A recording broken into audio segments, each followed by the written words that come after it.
Hashem Naaseh v'Natzliach, Shiur Torah. We're back at the Breslov Center in Aventura, Florida. For some reason, even though I've been saying it in almost every lecture lately, people still can't seem to get the idea that we're in Florida.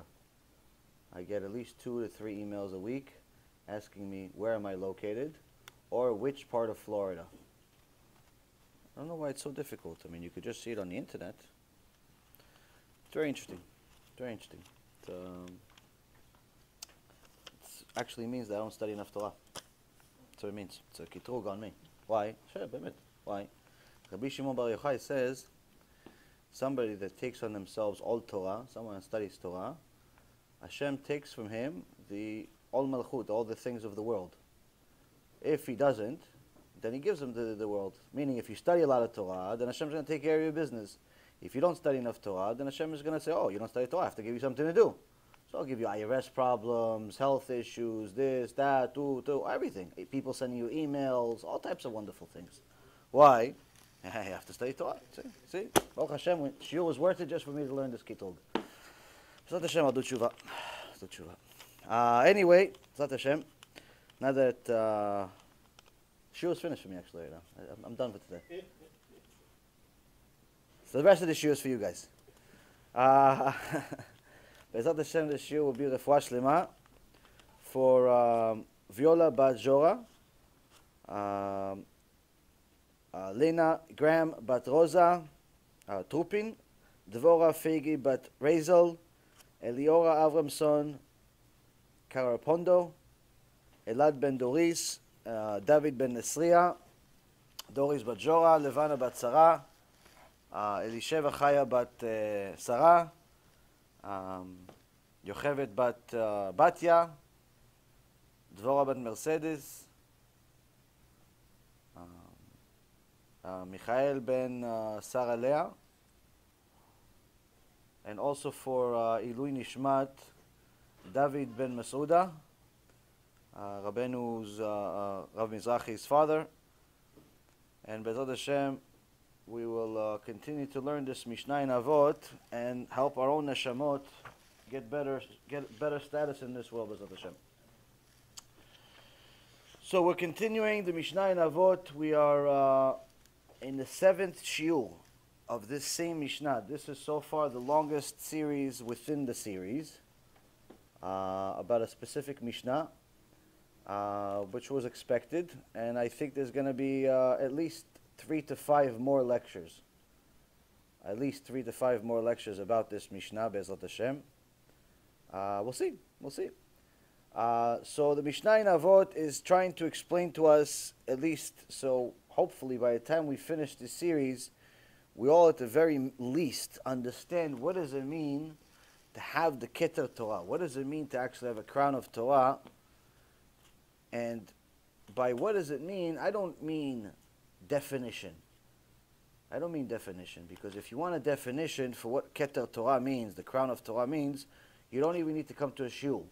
You go to rabbigoogle.com and you just write Keter Torah, and it'll give you some Wikipedia definition, which maybe will take you about 30 to 45 seconds to read, and then you're finished.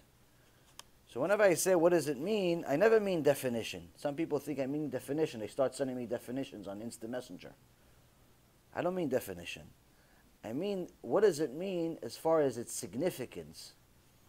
What does it mean as far as, to us, how to apply it? What is the underlying issue behind it? Why are we even talking about it? Why is there a whole Mishnah about it? And in so many words, why is this a crown that not only we should do everything to acquire, but we should not let up until we have it? Why is it something that we should chase just like we chase life? The problem today is that most people, you ask them, what do you want to do when you grow up? You ask kids, and they want to be lawyers, doctors, basketball players, some famous newscaster, something that they saw at some point that impressed them in some way. Journalist, thief, lawyer, thief, all types of thieves. Baruch Hashem, today there's a lot of thieves in every trade. No one actually says, I want to be honest when I grow up. I want to be honest. No one says, I want to be a tzaddik. No one says. Why? Because we don't understand the significance of being honest, the significance of being a tzaddik, the significance of being a talmid chacham, the significance of actually having a Keter Torah, the crown of Torah. So we say, oh wow, that's pretty cool that he had it. Like we talk about some big, Gdol Ador, talk about Rav Ovadia, Rav Elyashiv, the Stiplers, like wow, Chazak u'Baruch that he had it. He had the Keter Torah. You don't even have to talk about whether he had it or not. Oh yeah, this Rav, that Rav, yeah, Chazak u'Baruch that he had it. Wow, good for him. You never think to yourself, can I do it? Answer is yes. Should I do it? Answer is yes. Why haven't I done it? Because you don't really know what it means. Be'ezrat Hashem, the goal of this series, within the series, is for us to understand what does it mean to have this Keter Torah and why we should do everything and anything possible to acquire it throughout our lifetime as soon as possible. Some people could do it faster than others. Some people won't. It doesn't make a difference. The chase begins immediately. And immediately begins as soon as you identify that you need it. If you just want it, you're never going to acquire it. If you turn that want into need, you'll acquire it. Now, some can get it directly. Some will have to rely on their kids to do it. Like many women, Baruch Hashem, watch the shiurim.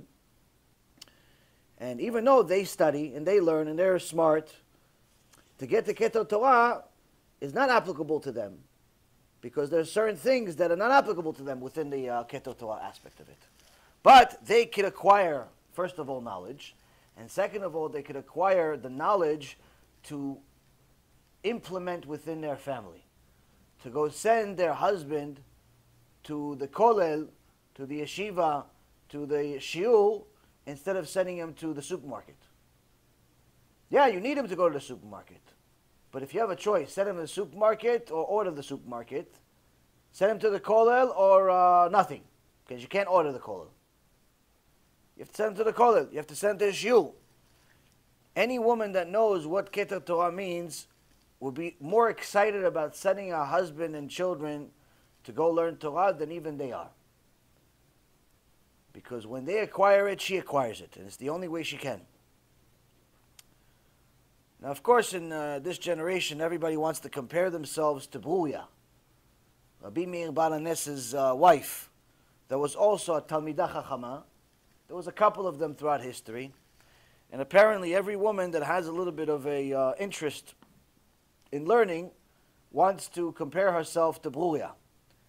And this is a mistake. Women that want to become rabbis, women that want to become these teachers for men, not just women, women that want the limelight, it's a mistake to do that, and mainly because, number one, you have a role in the world. You have a role in the world, and being a teacher is not the first role. You have to be a teacher to your kids, you have to be a teacher in your own house. If you've mastered that and then you still have extra time, then ashrech, wow. But aside from that, as far as to be a leader of a community, it's not the role of a woman in Judaism. I know that they do it in Reform and Christianity and other types of religions, conservative, missionaries, there's all types of women in there, but that's not our religion. Judaism does not have women leaders in that aspect of it. At least that's not for an entire community. You could do it for a group of women, teach a group of women. That's fantastic. That's actually a good idea even. But you have to make sure that you have some type of leader that you're learning from, and not just deciding on your own. And that becomes a difficult that becomes a difficult issue. But either way, the people that want to be the next Bruya should also know that Bruya's end wasn't as good as her beginning. You know, the stories that most people know is that Bruya beat the odds. She became a Talmidah Chachama, and she actually even won a few debates with Rabbi Meir Baal HaNes, and she even won a few debates with the Chachamim. But unfortunately, the end wasn't as pretty. The end wasn't as pretty. She had a lot of tikkunim in her life. For example, 2 of her children died. And one day they died on Shabbat, and she didn't want to disturb Rabbi Meir. She had a lot of emunah, and she was very serious in regards to her connection with Hashem. So she didn't want to disturb Rabbi Meir, and she didn't tell him. At the end of Motzei Shabbat, or at Motzei Shabbat, she told Rabbi Meir, her husband, how she kept it to herself is unbelievable. Obviously shows you how significant she was. She said to Rabbi Meir,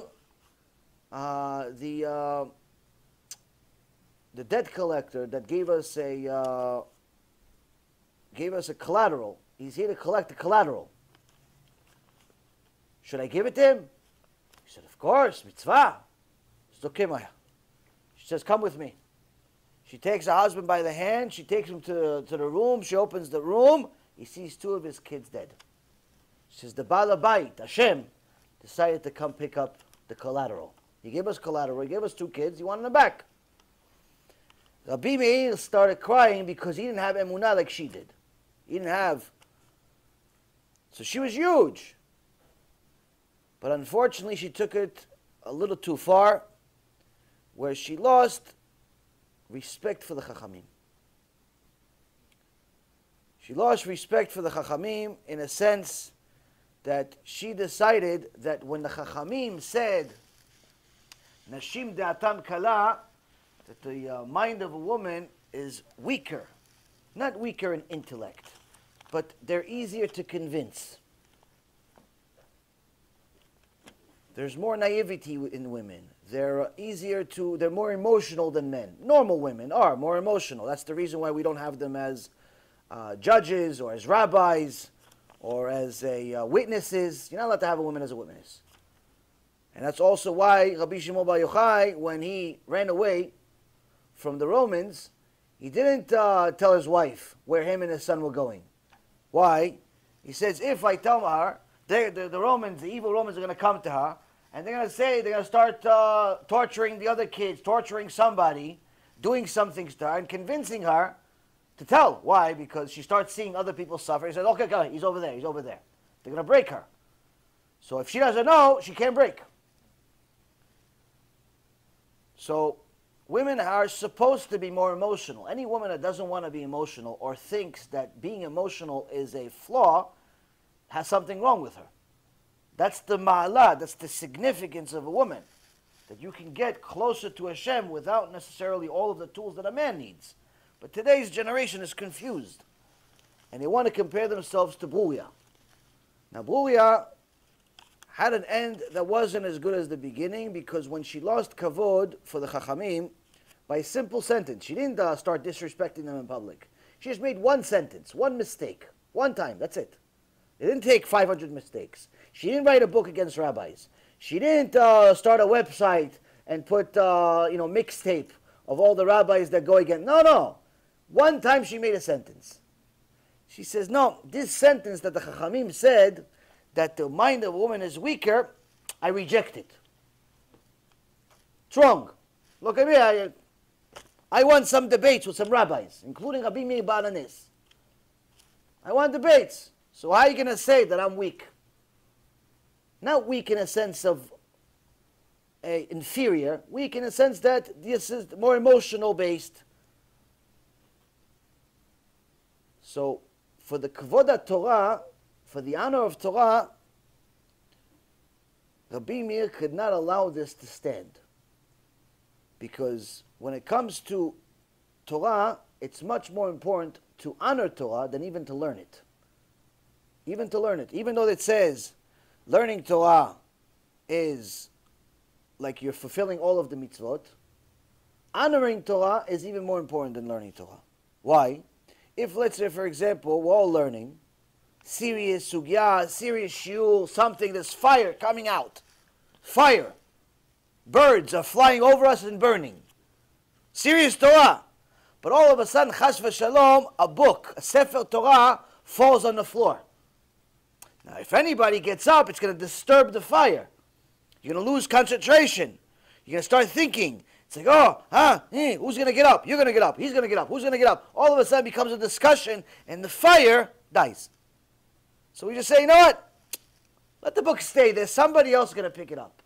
Can we say such a thing? It's going to disturb the shiur, though. It's going to disturb the fire. Reality is you cannot. You have to stop your shiur. You have to stop your learning and go pick up the book. Go pick up the Sefer Torah. Why? Kvod Torah is much more significant than learning Torah. Even though learning Torah is like doing all of the mitzvot. But if you're learning Torah, that means you're honoring Torah. If you're not honoring Torah, then whatever you're learning is meaningless. So Rabbi Meir Bar Haness saw that Buriah, his own dear, loving wife, made a flaw, a big, huge mistake that may create a Chilul Hashem, may create two Torahs. Opinion of Chazal and then Buriah. This couldn't be. So you had to prove it wrong. And he said to her, I'm going to prove to you that you're wrong. And she took the challenge. And she failed. She failed in the most miserable way that unfortunately led to her death. He showed her that she would fall for a sin that even most normal women wouldn't fall. What sin? Adultery. He sent one of her, he had many Talmidim, and one of his Talmidim was exceptionally beautiful. Beautiful person. Physically beautiful and also personality beautiful. And he made sure that this Talmid starts flirting with her in secret. Flirt, flirt, flirt, flirt. Part of the whole plan. Eventually to lead her to make an appointment to go see him privately. Whenever she came to the room, expecting that he's going to be there, Rabbi Meir Bar Haness was there with the student saying, you see, Nashim da'atam kala. Even though you're a tzadikah and you have emunah and you knew the shas and you knew the bavli and you knew shami and everything else, he touched your emotions. He touched your emotions and you were about to fail in the worst possible sin. She realized obviously her mistake, but she couldn't deal with it and she committed suicide. So before you decide to emulate yourself, you have to know the stories. This does not mean that a woman shouldn't learn. The opposite. You should learn. But you should also know your role. You should know what you're supposed to do with this learning. You're supposed to teach your kids. You're supposed to convince your husband to learn. You're supposed to build a house of Torah. Not go to a yeshiva at 35, 45, 50 years old as a woman thinking you're going to become the next Gdola Dor. Gdola Dora. Gdola Bedora. She's... It's silly. I see that certain people, they go and they spend their time and, it's a mistake.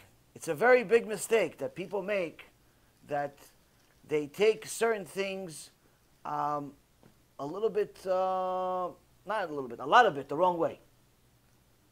If you're a woman, you have a certain role in the world. Your role in the world is to obviously know what you need to do, teach your own family what to do, but most importantly, have a family. Have a family, build a family, find a husband, find a, B'ezrat Hashem, someone normal in the world if they're still alive. And B'ezrat Hashem, build a family, create more Torah in the world. Not take everything on your own and say, no, I'm just going to learn for myself. Assuming you have the ability. If you're already past that time, if you're already in your 60s, 70s, and 80s, then you can't bring kids to the world, you still should look for a husband. No one should be left by themselves. Everyone has a obligation to at least try to build a house of Torah one way or the other. But from here we see that the Keter of Torah, the Crown of Torah, is not just something you acquire simply because you know a lot of information. And it's also not something that you keep just because you've acquired it already. You can say that Buriah had it. If she won a debate an halachic debate multiple times against the biggest giant in the history of Am Yisrael, obviously she had it. But it doesn't mean you're going to keep it. So the Mishnah here tells us Torah is even greater than priesthood or royalty. Royalty is acquired along with 30 prerogatives. Priesthood is with 24 gifts. But Torah is acquired by the means of 48 qualities. Just like the priesthood and kinghood, royalty, are acquired through lineage, and they get certain gifts, Torah is acquired through mesirut nefesh, through sacrifice. Or unlike, should be the word. Torah is acquired through toiling, through trying hard, which means, good news, anyone can have it, even if you're a priest, even if you're a king, even if you're not. But these 48 kinyanim, they call it, these 48 qualities, prerogatives, are each by themselves significant and not easily acquired. First and foremost is Talmud, studying. If you study, you'll pass. If you don't study, you won't pass. This was my policy my whole life when I was teaching young kids, or even older ones, that wanted to take the huge test called the Series 7, with 265 questions over a 7-hour period, and a passing grade was 70. Average grade was a failing grade. But there was a very simple solution. If you study, you'll pass. Not if you study while you're eating bamba and beastly and watching a show and listening to music on the side and then having a couple of cigarettes and going out for drinks. No. If you study, meaning you close yourself from the world until your average is a 90% percentile score. If you got to a point where 90% of the time you got the right answer, you could pass the real test. But if you got to a point where your average is 70, 80, you're not passing the test. At least it's unlikely. But if you study, you'll pass. Same thing with Torah. If you study, you'll pass. Meaning, if you close yourself from the world, and you shut off the phone, and you shut off the computer, and you shut off the world, and you shut off everything, and you take an hour, 2 hours, 3 hours, whatever it is, 15 minutes, whatever you can get, and actually study, this type of program will eventually work and yield fruit. But if you only do what I just said randomly, and the rest of the time you're joking around, you're just doing, you're studying here and there you're watching TV, and here and there you're making big sins, and here and there you're going out with goyot, and here and there you're eating non-kosher, and here and there or every day you're wasting seed, then nothing of what I'm saying is pertaining to you. Nothing. Why? Because you're not treating it seriously. Studying means you have to have structure. You have to get there to the morning, you have to get there at night. Meaning get there studying Torah. Shmiat ha'ozen, attentive listening. We've talked about this many times. One of the things we always have to remind ourselves is that we have to have a rabbi that we're going to listen to. If you don't have a rabbi, you're never going to succeed in Torah. You're never going to succeed in Torah. You could say, yeah, but I don't have a rabbi, but I already read half the Shas. Okay, you could read the whole Shas, you're still never going to succeed. You could read the whole Shas 5 times, you're still never going to succeed. Why? Without a rabbi, you can make an halachic mistake and live making sins your whole life. Why? Because the rabbi is not there to tell you the truth. It's like, yeah, but I know more than the rabbi. No, you don't. No, you don't. Why? There's always going to be a rabbi that knows more than you. You study for 5 years, there's a rabbi that studied for 10 years. No, I don't have one next to me. Okay, so find one that's not next to you. Meaning the only reason anyone doesn't have a rabbi is because they don't want one. It's not because they're not available. There's, Baruch Hashem, plenty of them. Even though we always talk about a lot of wicked ones, there's, Baruch Hashem, a lot of good ones too. We highlight the wicked ones because we need to warn people. We don't need to highlight the good ones. They already highlight themselves by being good. The reality is, anyone who does not have a rabbi, it's only because you don't want one. And usually the reason is because you have a huge ego. the size of this building times 10, and you will not allow anyone to tell you what to do. That attitude already cancel out the rest of the list. It does not apply to you. Why? Ego and Torah don't go together. So attentive listening is also can be applicable to the sense of listening to your rabbi. Articulate speech, when you're going to communicate your ideas to people. Make sure you could articulate these ideas in a sense that you could explain it to a 5-year-old. If you can't explain something to a 5-year-old, you don't know it well enough. You don't know it well enough. A lot of people have decided in recent years to take upon themselves public speaking. Everybody became a YouTuber. Now, if you're YouTubing reviews for toys or review for cars, no one really cares how you speak. They just care if you have little trinkets in the background, you're making a lot of noise, and that's all people care about. There's this 7-year-old kid made over $20 million last year reviewing toys. 7-year-old kid. He already has a career for 4 years. Don't think it's just a rookie year. 4 years he's reviewing toys. He made $20 million last year. Unbelievable. When Hashem wants to give somebody money, there's no power in the world that's going to stop it. Yeah, honey, listen. Yeah, you remember that 3-year-old that you have in your house? Yeah, he's going to be the one that makes the most amount of money. What? Who would have thought such a thing? 7-year-old kid makes $20 million a year reviewing YouTube toys on YouTube. Anyway, Rabotai, if you're reviewing toys, no one really cares about your speaking ability and whether you're clear or you're not. People are looking for action. But if you're going to teach Torah, being clear is not a suggestion. It's not a suggestion. It's a requirement. Because if you're not clear, you are, my friend, taking people's life in your hands. That's why we had a Mishnah some time ago where it says, Chachamim tizaru b'divrechem. Wise, be careful with your words. Why? You could lead people to Gehenom. Why? You say something in a way that really is not so clear. It makes the kasher sound like not kasher. And the not kasher sounds like it's a mitzvah. Kasher. Why? Because you were like a little vague. Guys, this is not such a big deal type of mentality.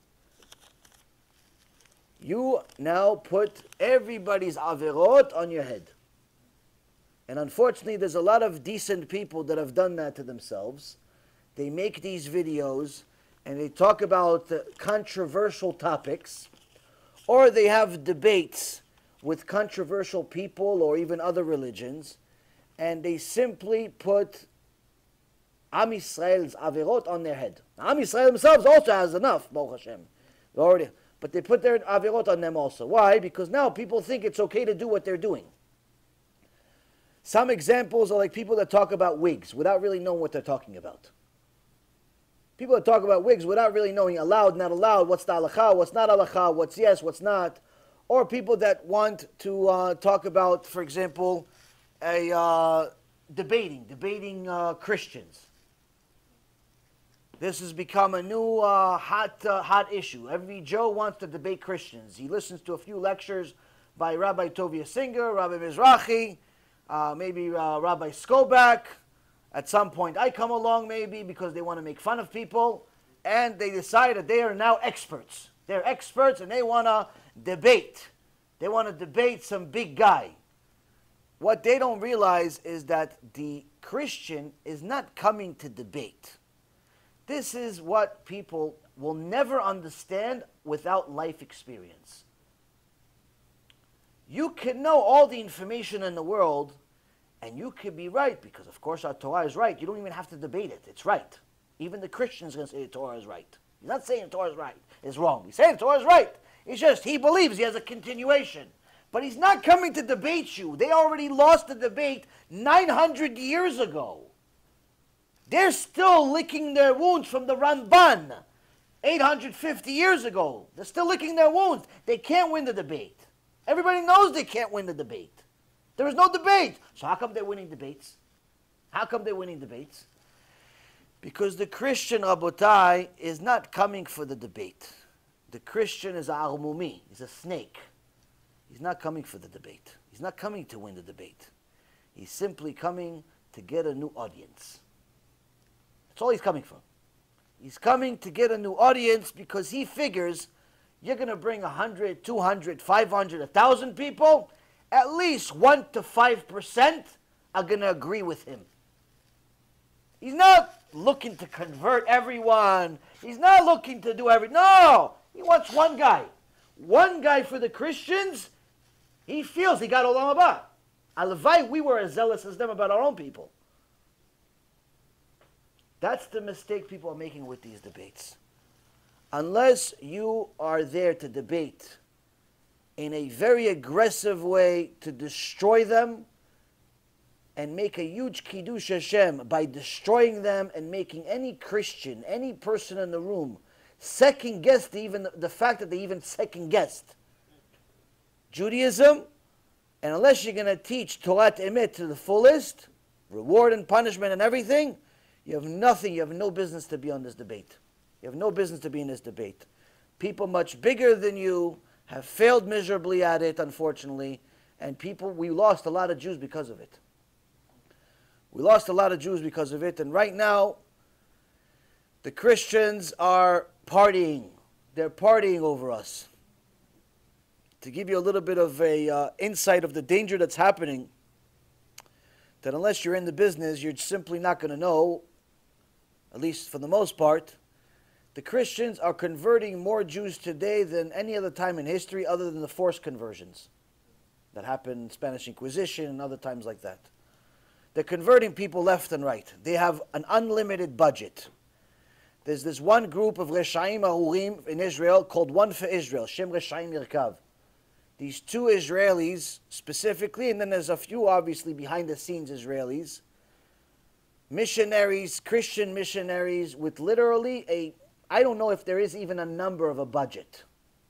Millions and millions of dollars. They make as far as quality, the quality of their videos is unprecedented. And they bring Jews down on a regular basis.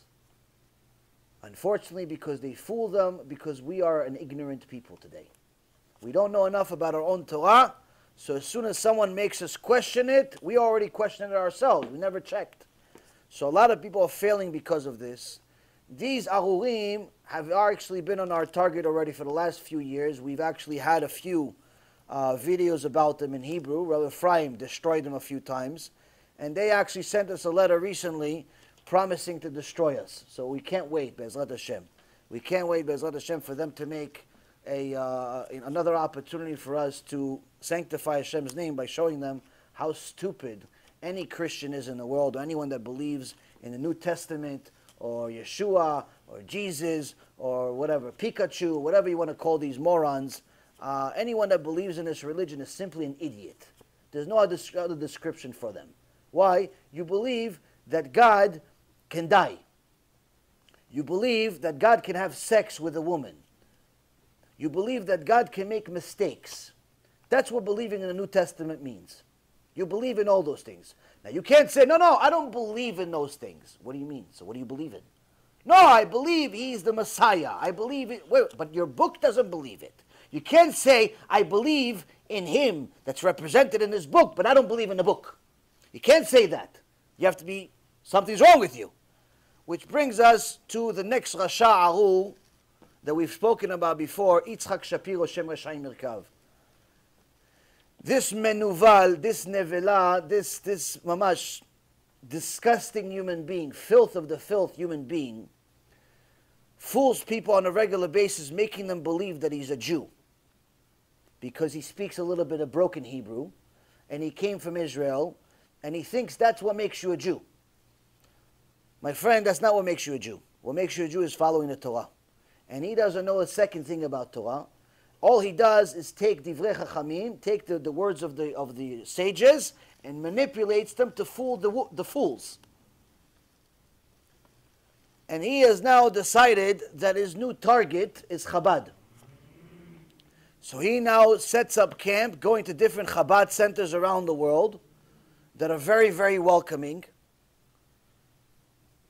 and very nice people, and don't know that this enemy is really the worst thing on earth. They don't realize. They think he's a friend. Oh yeah, come in. And he starts talking about Yeshu Yimach Shemo V'Zichro inside Chabad centers. And he tries to manipulate people there. And just the other day he posted, look at how successful we are within Chabad. This is our new target, and so on and so forth.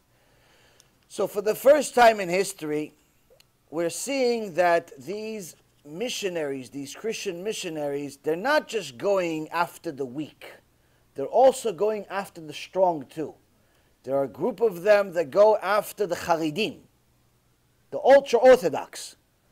They actually had somebody translate the New Testament, the False Testament, into Yiddish. They got a few people to bring it into yeshivot, fool people under the table, and so on and so forth. There's actually one guy that's a counter-missionary, I forget his name, but he's a very, very nice person. There was an article about him in Ami magazine, and he talks about this. He talks about this, how they're going after everyone now. For the first time in history, the Christians are going after everyone in open light. But we open the door for them. Instead of fighting back, we're opening the door for them. There's a few Bodadim, a few among us that are fighting it, they're saying things like I'm saying it. But the other people are like, no, they mean well, they're our brothers, they have a lot of money, they can help us. This is like saying that Iran is going to start a new campaign for the Holocaust to help memorialize the Holocaust. They have a lot of money. So Rabotai Yekarim, if you don't know what you're doing right now, as far as Torah is concerned, you're going to have to, because time is running out, and you're going to have to be very, very clever in order to survive.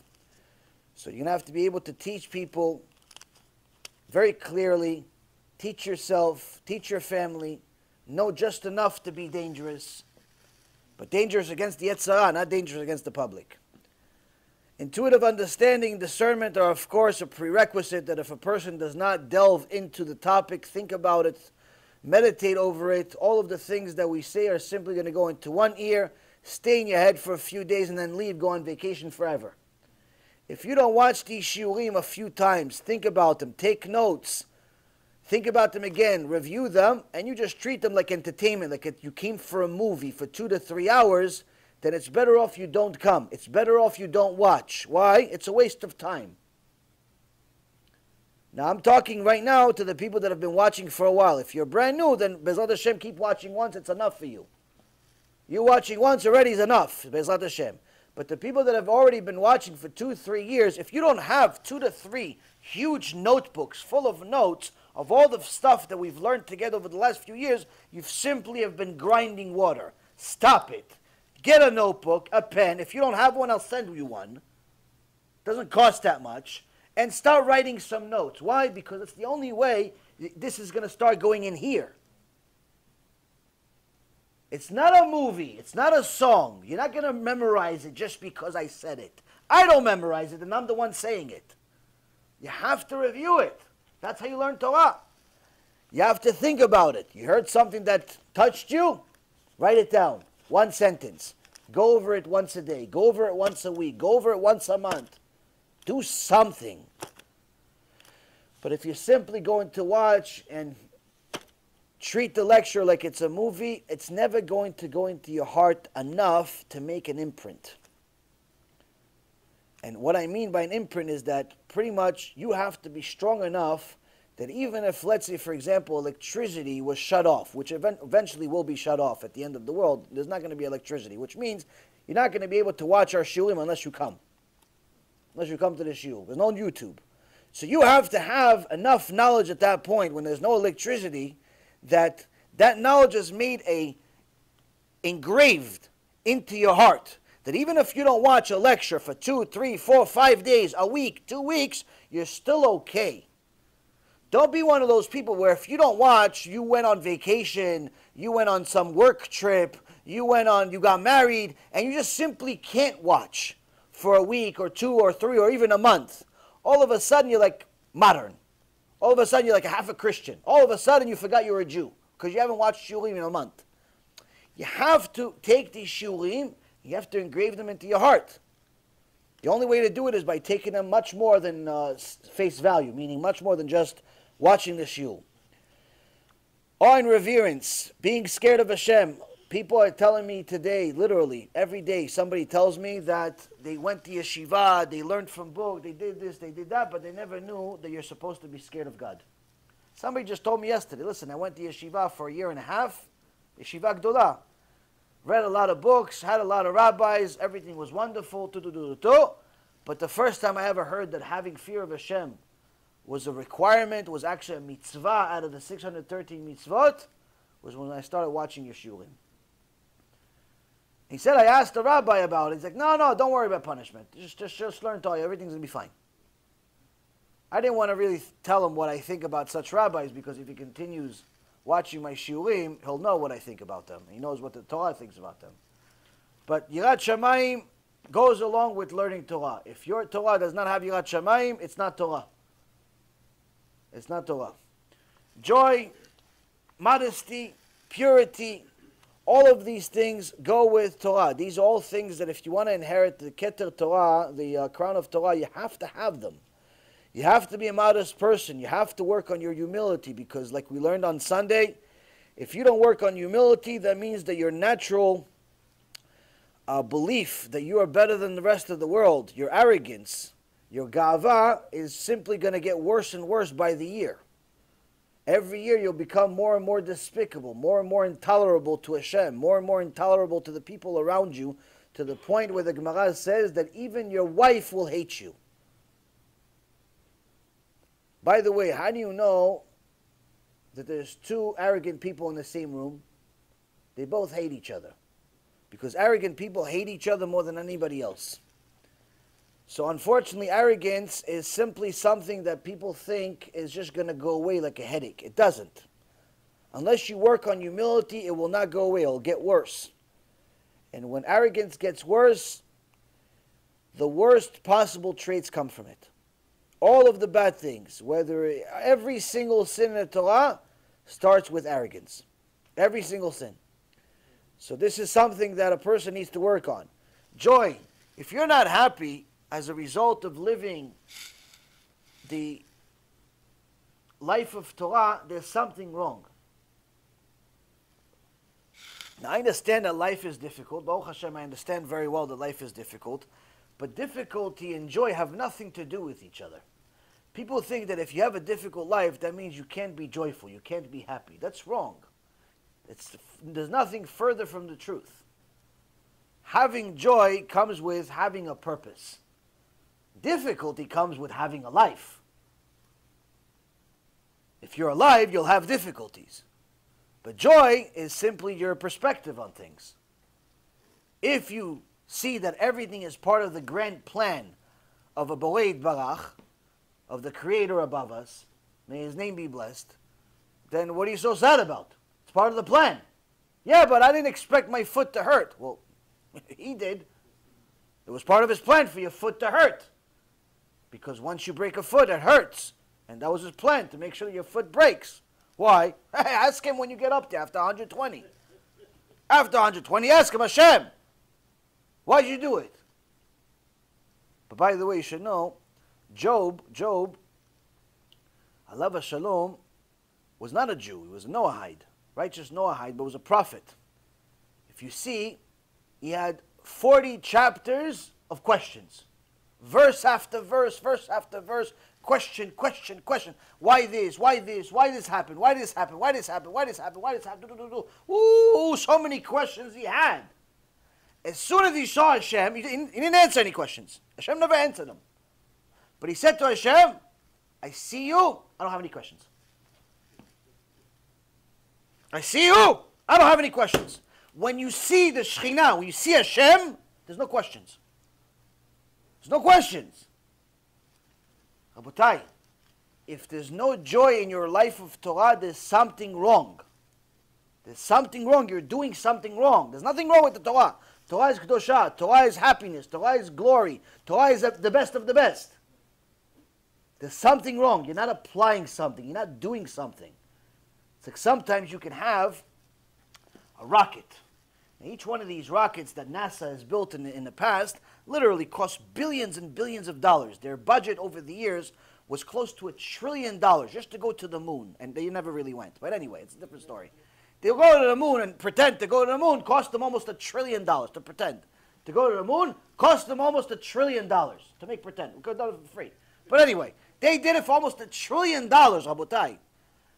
But why do people believe they went? Why do people believe they went? Why?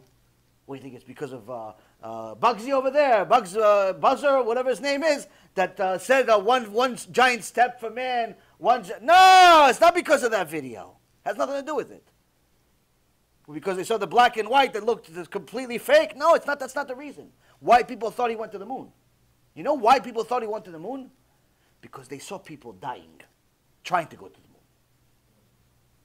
They saw other rockets after go and not make it, blow up in midair. That made it much more realistic. They saw how difficult it is.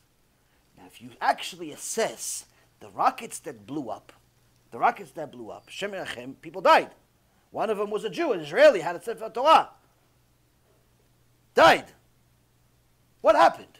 When they evaluate, because they spend literally billions and billions of dollars on each rocket, they literally know every screw, there's over 1 million pieces. Over 1 million pieces go into making one of these rockets. 1 million. Imagine if you just put all of those millions of pieces together, just next to each other, not put them together. Just it would fill up a whole field, a football field. Just the pieces. There's over 1 million pieces just to put this rocket together. And they know every single piece, from the smallest screw to the biggest screw to everything. Why did the rocket blow up? One screw. One, not a whole line of screws were defected. No. One screw wasn't screwed right. It was weak. It wasn't screwed all the way to the end. That one screw, with all the pressure, loosened up a little too much. Boom. But you have 1 million pieces that are working right. You have over 1 million pieces that are working right. So, all it takes is one screw.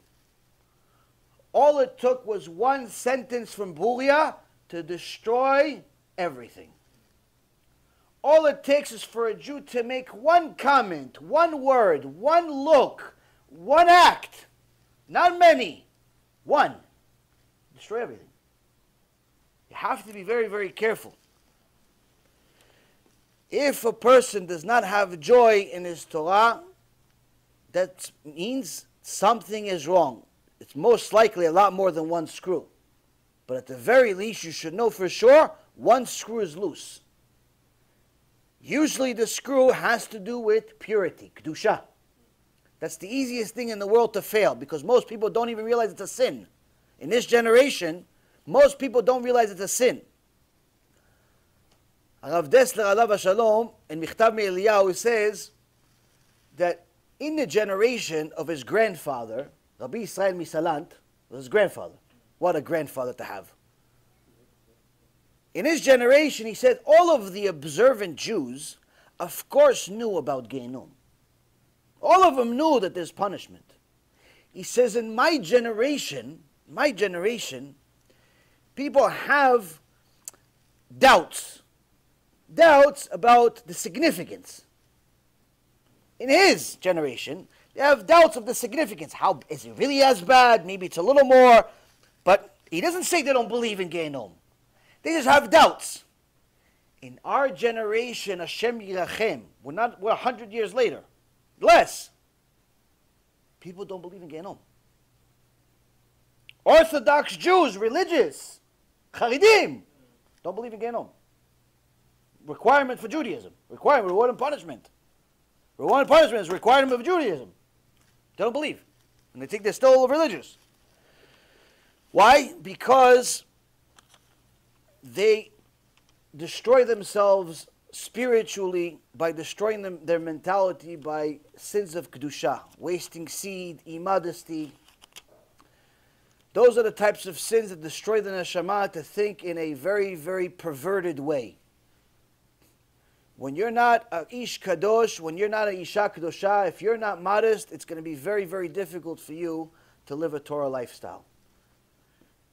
If you're promiscuous, whether man or female, impossible for you to take the Torah seriously. You may like it, it may be entertaining for you. You may like the mental stimulation, but you're never going to be able to apply the Torah until you apply the mitzvot. And Kedusha, as far as modesty, as far as how we are when it comes to intimacy, as far as how we are when it comes to our own self and our own modesty and so on, our eyes, our ears, our mouth, if you're not trying to make yourself a holy person, all of it can literally go into the garbage. So Keter Torah, the Crown of Torah, requires purity. The next thing is Shimush Chachamim, ministering to the sages. This also has to do with having a rabbi, and not only having them on the internet, but having them as someone that's very, very involved in your life, where you're trying to constantly help this rabbi, this tzaddik. Why? Because that closeness, that relationship that you'll develop with this rabbi will teach you things that you're not going to be able to learn from a book. Closeness with colleagues. Torah is not for people to learn by themselves all the time. You're supposed to learn with people. You're supposed to be part of a community. Have a chavruta. Have kolelim. Baruch Hashem, in most places around the world today where there's many Jews, there's kolelim, there's yeshivot, there's shiurim. Find yourself in those places. Don't try to just be by yourself all the time. You're not Rabbi Shimon Bar Yochai. And by the way, even he wasn't by himself. He had his son, Rabbi Elazar. Sharp discussion with students. Now, most people need to know that the sharp discussions are part of the Torah. If you're easily offended, you're not going to get the Keter Torah. If you're easily offended because somebody said an idea that's the opposite of yours, and you're offended, or you get angry, or anything like that, you have a lot of work to do. Why? Because the Torah is not for little girls. It's not for little people that are easily offended. It's not for the politically correct, that want everything to be politically correct. Deliberation, knowledge of Scripture and Mishnah. You have to contemplate everything. You have to make sure that you have some basis to build on, which is the written Torah, the oral Torah. Limited business activity, limited sexual activity, limited pleasure. You see these four things already, most people said, okay, this is not for me. Up to now, it seemed okay. Oh, Mishnah, no problem, I'll read some Mishnah, Gemara, Mishnah, Shulchan Aruch, sounds like fun. Tanakh, Rashi commentary, Me'am Loez Midrash, Ishtabach Shemo, it's like Gan Eden. Wow, it's great. Okay, think about it. Of course you're going to think about it. Have some sharp discussions. Ooh, it's the best thing in the world. Go back and forth, back and forth. You could do that for 10 hours in a row. Start feeling like Resh Lakish or something. All of this sounded like fun, but as soon as it started talking about limited business activity, people start signing off. Deleted. Bye. Why? People love money. People love money a lot, to such an extent that they'll sell God for money. They'll sell their mothers for money. They'll sell their family for money. How do I know? I was in the money business for almost 20 years. I saw this happen. I saw families break because of money. I still see families break because of money. I see kids going against their own parents because of money. I see parents going against their own kids because of money. I see brothers and sisters start hating each other because of money. Parents died. Instead of people mourning that the parents died, they start suing each other of who's going to get the house, who's going to get the field, who's going to get the business. Hey, don't you realize your parents just died? Yeah, they died, but now we have to take care of our life. They forgot. They care less. Already at the time the parents go to the hospital, already at the time they go to a home where they can't take care of themselves, the brothers and sisters, if they didn't have Torah in their life, like real Torah, they already start sizing each other up. You think he's going to get the house, or I'm going to get the house? He's going to give me the house, right? You know what? This is what I'm going to do. Next time you go to Abba, Make him sign this. Make him sign this document. Yeah, but he doesn't know what he's doing. He's not here. He has Alzheimer's. Yeah, make him sign it and we'll date it for 5 years ago when he was okay. All of a sudden, everybody is the most professional criminal in the world.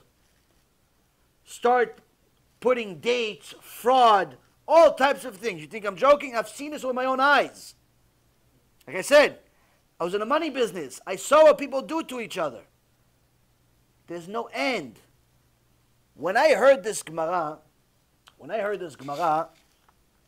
I was shocked.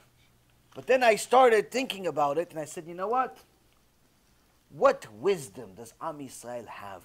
No nation in the world has wisdom like Am Yisrael. Why? Because Am Yisrael has the Torah. Am Yisrael says in the Gemara, Shem Yerachem, that the children have to make sure that they know that the body of the parents is tameh. It's impure. Not to touch it.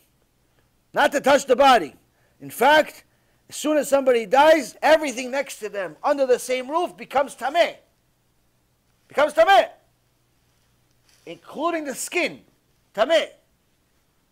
But in reality, Torah doesn't say all that. It doesn't say that the skin is tameh. So the Chachamim say, so why did the sages add? Chas v'shalom, we're adding mitzvot. Can't add a mitzvot. What, they said the skin is tameh, and it's really not tameh? Says, yes, it's tameh. They made a gzerah, the skin is tameh. Why is the skin tameh? They said the sages saw, how people are falling so low for money, said we have to make the skin tameh. Why? So when the parents die and the kids fight over the inheritance, they don't start fighting over the skin because this one wants to make a point and take the skin and make it into a carpet. And then there's another midrash that says, you know what, they also made tameh. They made the bones tameh. The bones tameh, but the bones are not tameh. It says tameh. Why is tameh? Why it's impure? He says, so the children of the kid, the parents just died. So the children don't take the bones of their parents and make utensils out of them in the kitchen. You think this is an exaggeration? You see what I've seen in my life, you're going to tell me this is an understatement. Understatement what people are willing to do for money. Understatement. The worship of money is unbelievable. It has no limitation. People call themselves religious, not religious. This doesn't make a difference. Any religion. Unless you have Torah Emet inside your blood, you're one of them. Alvai that we're not one of them. Alvai that we're not one of them. Rabotai Karim, this is an addiction that people don't even know they have. Cocaine, you know you have an addiction because you keep looking for it. Crack, you know you have an addiction because you keep looking for it. Women, intimacy, stuff like that, you know you have an addiction because you keep looking for it. But the addiction to money, you may have it but not know.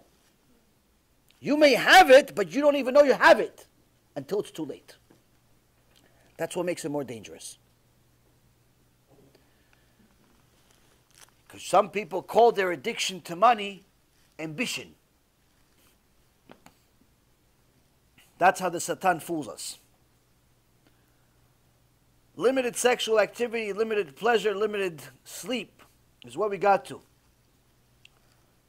Kedusha, as we talked about already, pleasure in general, where if you focus only on enjoying every single moment physically, it's going to be very difficult for you to live for the purpose of spirituality. You're too connected to materialism. And then we go to the next point, which is limited sleep. Limited sleep, Rabotai, in a Chazal, it says that Masechet Brachot, page 62b, talks about how you're supposed to have sleep. You're supposed to sleep. There's no problem with sleep. And sleep is one of the things that is required for the body. So where do we go wrong? When it's too much sleep. Now the average person, the Rambam himself says, average person should sleep 8 hours a day. But in another place, in Ilchot Talmud Torah, chapter 3, Halakha number 13, the Rambam contradicts himself. It's not really a contradiction, but it looks like a contradiction. He says on one hand, if you are a human being, doesn't matter, male, female, doesn't make a difference. Jew, non-Jew, sleep 8 hours. Sleep 8 hours. That way you have physicality for 8 hours, and spirituality you have for double, 16 hours. You could go chase Torah and so on, mitzvot and so on, and serve Hashem for 16 hours. But here in the Ilchot Talmud Torah, the Rambam says something peculiar. He says, anyone that wants to get the Keter Torah, anyone that wants to get the Crown of Torah, anyone that wants to get Chidushim, anyone that wants to be something special for eternity, has to know the value of studying Torah at night. If he knew, the Rambam says, anyone that knows the value of studying Torah at night would never waste a single night in his entire life on eating, drinking, dilly-dallying around, or even sleeping.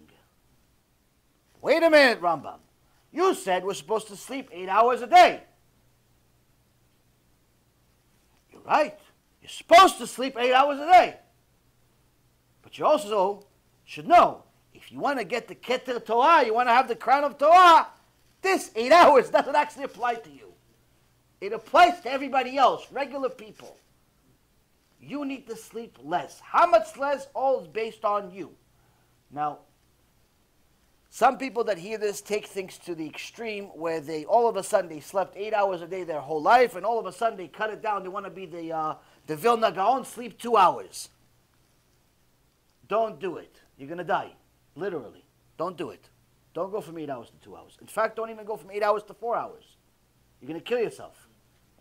I'm not exaggerating. You're actually going to kill yourself. You're going to get a heart attack. Shem Yerachem. You're putting your life in danger. You're not allowed to go from 8 hours to 4 hours. Sleeping less is not about being strong. Sleeping less is about training your body to need less sleep. Training your body takes time. So you go from 8 hours to 7.5. You see you're okay by 7.5? 7. See it's 7? 6. 6, you're fine already. You're a hero. You're learning a lot. You're Talmid Chacham. You're this. You want to go to 6? Go to 6. But if you just start cutting things off, all of a sudden you're going to be half a gra. You're going to be 4 hours a day sleeping. You're not going to function.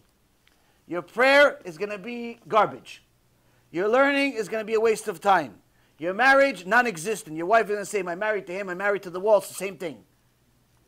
Every time I look at him, he's drooling, half asleep all the time. He's not sleeping, but he's thinking about sleep the whole time. That's not a life, Rabotai. That's not a life. You have to know how to do it. It's not about being a hero. It's not about being strong. It's about training yourself. The other thing is also, what are you doing when you're not sleeping? Every young kid tells me, yeah, I have a hard time going to Beit Knesset in the morning.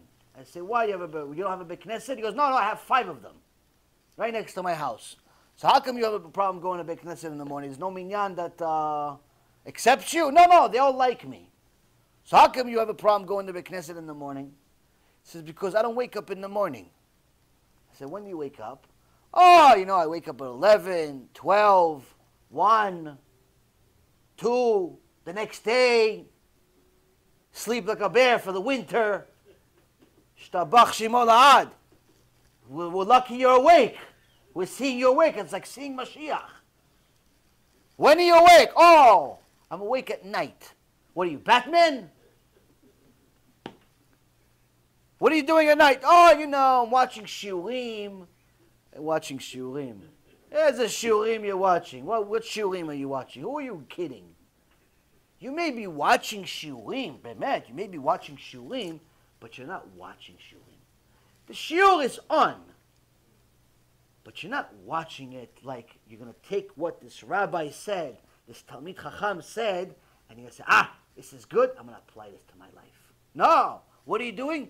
You're watching some guy speak. It happens to be a shiur, and it's entertaining to you. Once in a while he says a joke.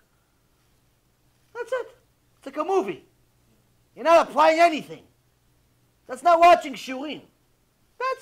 You're watching some guy speak.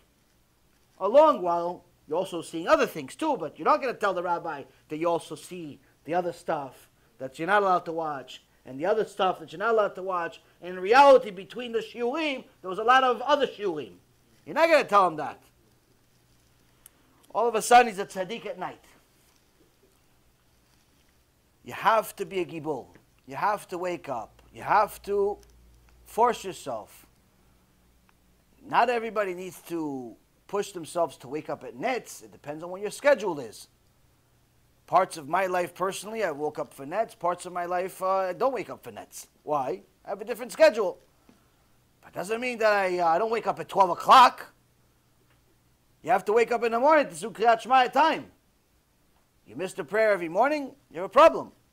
So, sleeping is definitely a prerequisite if you're going to be a human being, but learning at night is also a prerequisite if you're going to become a Talmid Chacham. But this is something that you have to train yourself to do. Now, there's a mishmar, there's something among the Talmidei Chachamim that we have in our history of Am Yisrael, that people that learn at night, where they go to sleep fairly early, let's say they go to sleep at 8 o'clock, they wake up at 11:30, 12 o'clock, and start learning. But not start learning for an hour or two. Start learning for the day. Continue to the next day. And they learn from midnight, sometimes 1 o'clock, depending on where their middle of the night is, all the way to the next day, and they go to work, and they function, and so on and so forth. A lot of the Chachamim did this.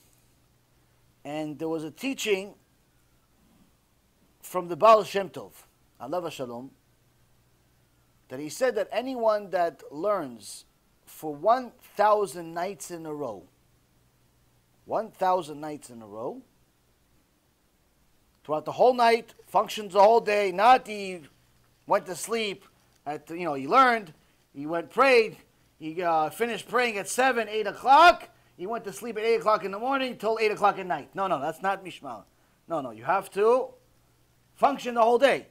He says, anyone that does it 1,000 nights in a row, Eliyahu Navi is going to come visit him. So there was 3 Talmidei Chachamim that said, we're going to do it.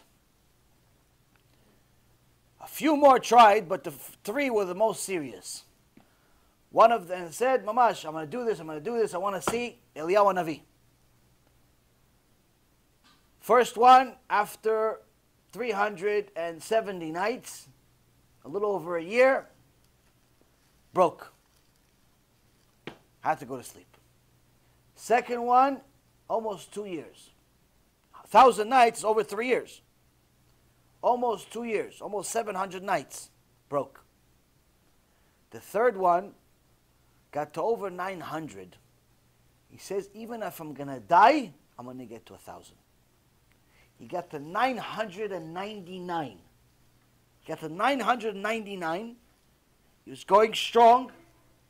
Shtabach Shimo, the 1,000th night. He's at the Bet Midrash, ready, excited. There's more adrenaline and kedusha in his blood than any other time in history. 1,000. This is what you've been working on non-stop for 3.5 years. 1,000th night, all of a sudden he sees 1 o'clock, 2 o'clock, and tiredness like he hasn't slept in 1,000 nights hits him. Now, misken the guy, he's willing to die for it, but he starts crying to Hashem. He starts crying to Hashem, Hashem, I tried, please, please. He starts hitting himself, putting his feet in cold water, all types of things to get yourself to wake up, chewing on things that are disgusting, all types of awful things you need to do sometimes to get yourself up. The Maharsha, by the way, the Maharsha, as a side story, the Maharsha used to grow long hair and tied his hair to the wall. Why? So as soon as he fell, as soon as his head fell, he would wake up because it hurts. Your hair is being pulled from the ceiling. On top of having his feet in cold and all types of other wonderful things to make him the Maharsha. Anyway, the poor guy, the Talmid of the Baal Shem Tov, he's on his 1000th night. He's crying hysterical. Please, Hashem, give me, please. One more night, Hashem.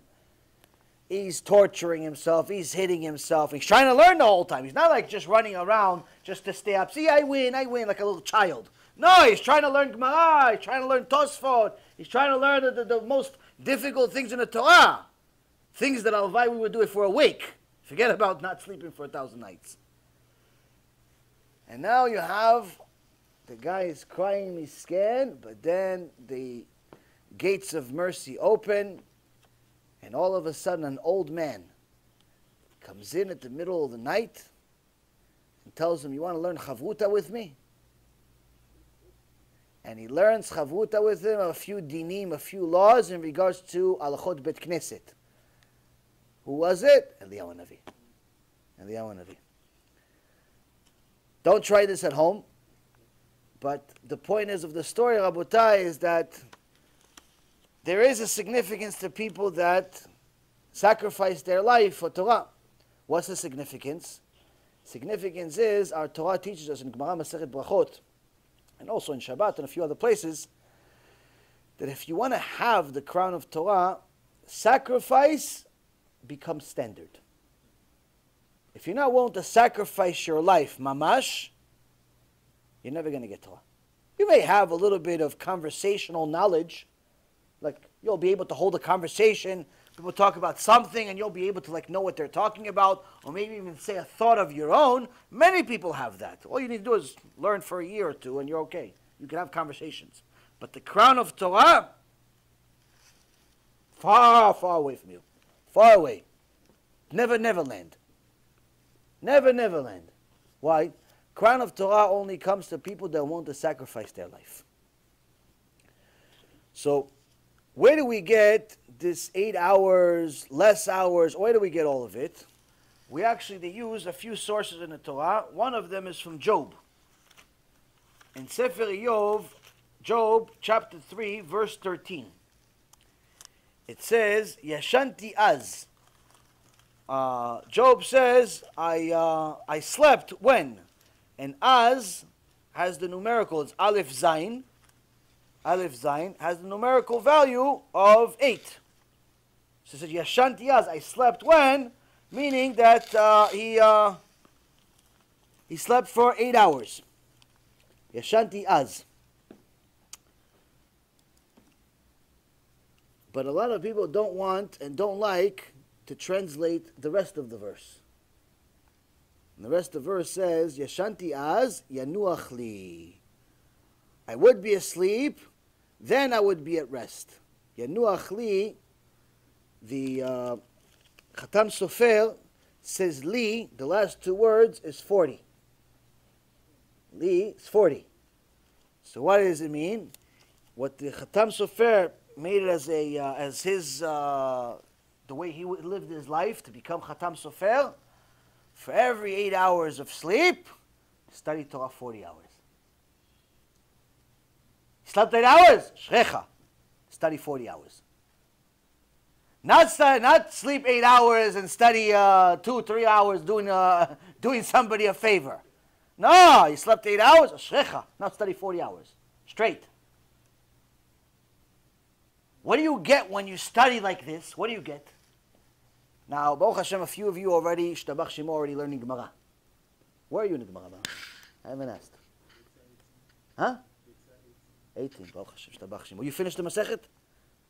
Finished? Shtabach Shemo. If you don't mind, actually turn on the thing, the battery is dying.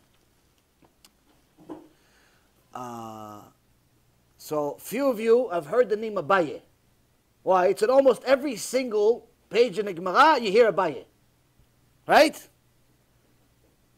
Now Khatam Sofer had somebody come to shiur once in a while. They would have other people. Started shiur and start learning. They're sitting in the book, this, and starts opening. Almost every Gemara page has Abaye. Right? So he would say, oh, Amar Abaye. Ah, Shalom Aleichem Abaye. So the Talmid sitting next to him goes, for the Rav, what? He goes, Don't talk in the middle of learning. What do you mean? What do you mean, Shalom Aleichem? Abaye is right here. Abaye is right here next to us. Why, you don't see him? You don't see Abaye? Ah, that's because you sleep 8 hours and study maybe 2. When you sleep 8 hours and you study 40, then you see Abaye. Abaye comes to the shiur. Abaye comes to the shiur. Shtabach Shemo. Imagine such a thing. Even if you saw it in a dream, you'd get excited. In a dream, not in reality. No, Abaye is sitting right next to you. Betzalel, Abaye. No, in a dream, you dreamt of, I dreamt somebody said he's Abaye. In a dream, already you feel like you're Eliyahu Navi. Already, it's like, hey guys, don't talk to me like this. I saw Abaye in my dream. I saw Abaye in my dream. You know, when people tell me, listen, I'm Mashiach. Why? Mashiach came to me, told me I'm Mashiach. Mashiach came to me in a dream, he told me I'm Mashiach. Yeah, but you're a woman. Yeah, I'm Mashiach ben Yosef. Yeah, but ben means son. No, he says it's okay, it's an exception. All types of nonsense shtuyot that come to people. People think that they're somebody. Anyway, we continue. We see that sleeping is something that you can do. There's no problem with sleeping, but if you sleep too much, you can mamash lose everything. The Zohar Kadosh says some extraordinary things about people that learn Torah at night. The Gemara in Masechet Eruvin, page 65, says a story about Rav Chisda. Rav Chisda would learn at night, and one night his daughter came to him and saw that our father is very tired. He says, Abba, why don't you get some rest? You're tired. Rav Chisda said to her, he says, you know, when my body is in the grave, my body finally gets to the grave, I'm going to be able to rest a lot. Why? I can't do mitzvot, I can't learn Torah, so I'll be able to rest a lot, so I'll just wait for that. Right now, my body is not at rest in the grave. I have to learn Torah. Meaning, Rabotai, is that all the excuses in the world that we have of this, and I'm tired, and I'm this, and I'm that, it's not going to hold any value when you get up to Shemaim. No one says you have to go from nothing to learning every night, 24 hours a day. Obviously, every person needs to use his wisdom to decide when, how, and who, and all that stuff. But at least we're supposed to get a perspective, like some type of perspective of what is it worth, this keter, this crown. Once you establish that having this crown of Torah is worth literally more than life itself, now you have a different perspective. Now you're like, wait a minute. So if this crown of Torah is worth so much that the smartest, wisest, purest people on earth were willing to sacrifice their life just to acquire this Torah, so why should I exert the same effort acquiring something else? Like money, women, and all these other things. If I'm already exerting all this effort and so on, let me try to at least acquire something that other people say that are much smarter than me, much holier than me, much greater than me. They all agreed, this is really valuable. This is really valuable. The next thing is, if somebody wants to have this Keter Torah, this crown of Torah, it talks b'mi'ut zchut, mi'ut sicha. Mi'ut sicha means limited conversation. What does limited conversation mean? Limited conversation is something that I tell you all the time, is stop wasting your time talking nonsense. People love to talk about politics, the stock market, their opinions about different things, as if their opinion matters. You know, they write blogs about their opinions, as if anyone cares, and they get a high out of it that 18 people pressed like about their political opinion, about their new ideas for how to run the government, of what the Fed should do with interest rates. Unless you're making money out of it, because that's what you do for a living, it is a complete waste of time. If you're making money out of it, then it's your vocation, then it's your job, you're making money out of it. You know, if you're a journalist, you write articles. I mean, if you don't write articles, you're going to go get fired. If you're a author of, I don't know, children's books, and you keep writing children's books, fine, that's your job.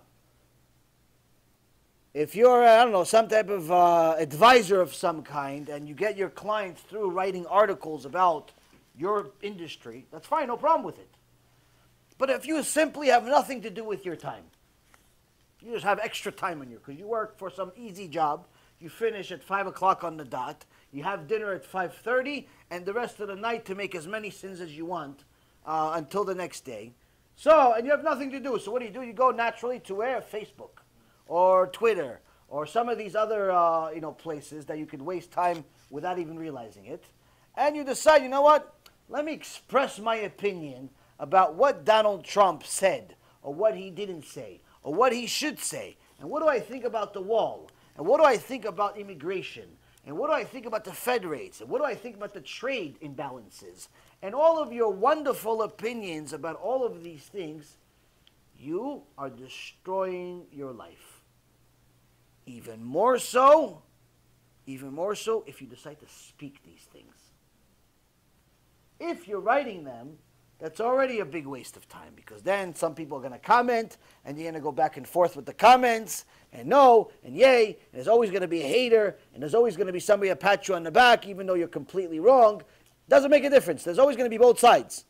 Someone's going to pat you on the back and make you feel like you're Superman, because that's what the Yetzer Hara does. Yetzer Hara sends you some other idiot to tell you that you should continue writing and waste your life. And then the Yetzer Hara also send you somebody to say, no, stop writing, so that gives you even more momentum to keep writing. No, I'm going to prove him wrong. I'm going to prove him wrong. No, the guy that says, no, you shouldn't do it, it doesn't discourage you. No, it encourages you. But if he told you stop learning Torah, you'd stop. Why? You're discouraged. You're discouraged. Says stop learning Torah. Oh, okay, the rabbi said I shouldn't learn. Okay, I'm discouraged. But to go make sins, I'm not discouraged. Yetzer Hara, Baruch Hashem, I mean, it's good. It's good. It's got a lot of experience. 6,000 years. Anyway, Rabotai Yekarim, the Yetzer Hara will give you all types of thoughts in your head, and then you're going to have to start expressing your ideas and start talking to, inviting people to your house for Shabbat. Not to talk about the parasha. Talk about your ideas, about your economic ideas, your business ideas, your investment ideas, your political ideas. And all of a sudden, you are making a Chilul Shabbat Befaresia without even knowing it. Why? Because you're talking about things that have nothing to do with Shabbat. So, the reality is, Rabotai, is that a person needs to be very, very careful with what he says on Shabbat, but in general as well. Chachamim teach us that each person has a set amount of words that he's given to say in a lifetime. And the Ruach Chaim says that every word of mundane and frivolous talk that enters into a man's ear, not even he's saying it, he's just listening to it, replaces a word of Torah that was there. Every time you listen to one of these guys that has a lot of opinions about a lot of different things that matter none, and you listen to him, doesn't matter what day, doesn't matter what hour, you decide to listen to him, every time he says something that's not to do with Torah, it's replacing some Torah that's in your head. And if you're the speaker, every time you say a word, you're cutting your life shorter because you're spending your account balance of words that were given to you in Shamayim. Somebody could literally speak. He was given, 7 trillion words to say. He gets the 7 trillion words, finished. Well, but he's only 29. 29. Yeah, but he was supposed to live 70 years. Yes, he was also supposed to spend all of those words over 70 years. He was a machmir. He was very stringent with wasting his speech. He wanted to tell everybody the scores and the salary caps of every baseball player and football player and basketball player and ski and every other sport and every analytic and every turn and every this and every that. He wanted to be the living, live ESPN reporter. So he died at 29.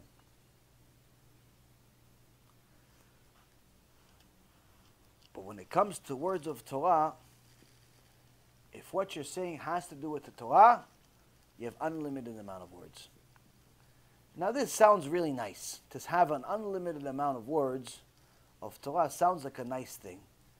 But there is a limud that we learned from the Arizal that it's not really to be nice. It's not really to be nice. Hashem doesn't give you unlimited amount of words to be nice to you. Of course it's nice, too. But it's not really just to be nice to you. We learn that when a person goes up to Shamayim,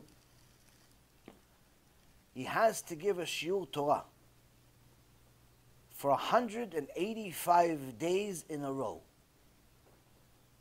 No breaks, no jokes, no going over the same thing multiple times. He has to give a shiur straight of all the Torah that he knows and learned in his life for half a year. Which means, Rabotai, if you didn't spend your time in this world using those words of Torah, when you go up to Shamayim, you're simply not going to have them. You're not going to have what to say. Because whatever you do here, you're going to do over there. Action, reaction. You make sins here, we suffer consequences over there. You make good here, you get good over there. You learn Torah here, you teach over there. You don't learn Torah over here, you're a busha v'cherpa in Shamayim. You're an embarrassment in Shamayim. Your grandfather, great-grandfather, great-great-grandfather, all the way to Moshe Rabbeinu, all the way to the 12 tribes, they're all watching you in a shiur. Oh, look, our great, 100 generations later, generation grandson is finally here. We can listen to his shiur. Imagine, Yehuda. Yehuda is there. Yehuda, you're from Shevet Yehuda. Imagine, Naftali, Kodesh Kodashim. He's watching you. You're his grandson. Yosef HaTzadik and his 2 sons are there watching you. You're part of their family. They're all waging. Oh, no. Say chidush, my son. Say chidush. I don't know. What do you mean you don't know? Hashem gave you 70, 80, 90 years in the world. You don't know anything? He gave you 70, 80 years in the world. You don't know anything? You don't know what to say? You're in Shamayim. What did you do for 70 years? I had a business. It made a lot of money. No, can you bring the money at least? No, it's still there. Okay, so even that's useless. I had a baseball card collection. Can you bring the baseball cards so we know what you're talking about? No, it's also there. I had a wife and kids. Okay, can you bring them? No, they all converted to Christianity. They all went to the beach on Shabbat. So what do you have, my son? Yehuda, Yosef, Naftali, Shimon, Moshe Rabbeinu, Aaron HaKohen, they're all watching you. Hashem Yitbarach is watching you. They're waiting for you. I don't know what to say, I'm nervous. What are you going to say? This is scary. This is scary. Why? If you don't have something to say, you have a serious, serious problem. It makes us understand that when the sages taught shiurim about punishment, gehenom, and things of that nature, and they said things like busha, they said things like embarrassment, people got scared of that in that generation because they understood the magnitude of what does it mean to be embarrassed in heaven. We think busha, we think it's like, oh yeah, they just make fun of you, a couple of jokes. Like a stand-up comedian makes fun of his crowd, and then we all buy popcorn and laugh about it when we go home. A person needs to know that he cannot waste his words. You cannot afford to waste your words talking about things that are meaningless, wasting your time, talking about things that don't apply to you. I see in a lot of places that, unfortunately, because there are certain religious leaders, certain rabbis, are scared from their crowd. They're scared from their keilah. Pnei ador kepnei hakelev. The Gemara in Masechet Sotah says, page 49b, says that the face of the generation is going to be like the face of a dog. So some of the Chachamim say that at the end of times, what is it going to be? Face of the generation, meaning the leaders of the generation are going to be like dogs. Why dogs? Because a dog, no matter how wild he is, no matter how crazy he is, no matter what breed he is, he runs, but then after a little while, he turns around to see if his owner is there. Runs, turns around, see if his owner is over there. You coming? You coming? You coming? You can play? Coming? He says the leaders of the generation are going to be like that. Leaders of the generation are going to be like that. They're going to say, okay, I'm going to teach, but are you okay with what I'm teaching? You okay? You guys agree with what I'm saying? Everybody goes to Gan Eden? Okay, everybody goes to Gan Eden. Okay, that's what I'm going to teach. Everybody has all about? Okay, that's what I'm going to teach. They look for the approval of the owner constantly. And unfortunately, in many of the places, you see that the little bit of time that the rabbi gets each day to teach, whether it's in the morning, after mincha, or it's between, after shachrit, or it's in the afternoon, after mincha, between mincha and arvit, or even on Shabbat, when you have a shiur, usually in most places, during the prayer or after the prayer, and then during Sudah Shlishit, you see that a lot of the rabbis, they teach Torah. It is Torah, but they teach things that are completely irrelevant, completely meaningless in so many words to those people listening. Start teaching things like alachot bet hamikdash, how to bring a korban. Knowing about bringing a korban going to help half your crowd that's a Shabbat desecrators? How is that going to help them start keeping Shabbat? Or they start teaching you different halachot of specific things that are simply not going to shake up anybody into starting to become closer to Hashem. This too is a waste. This too is considered bitul Torah.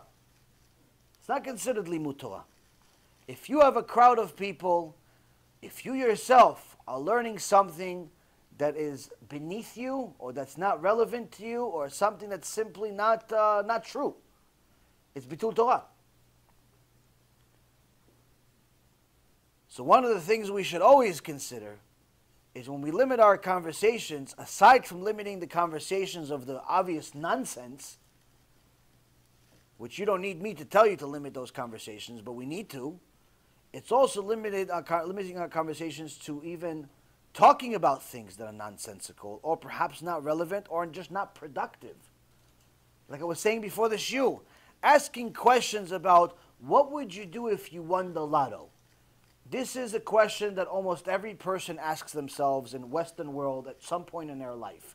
But if you ask yourself this question more than once, there's something wrong with you.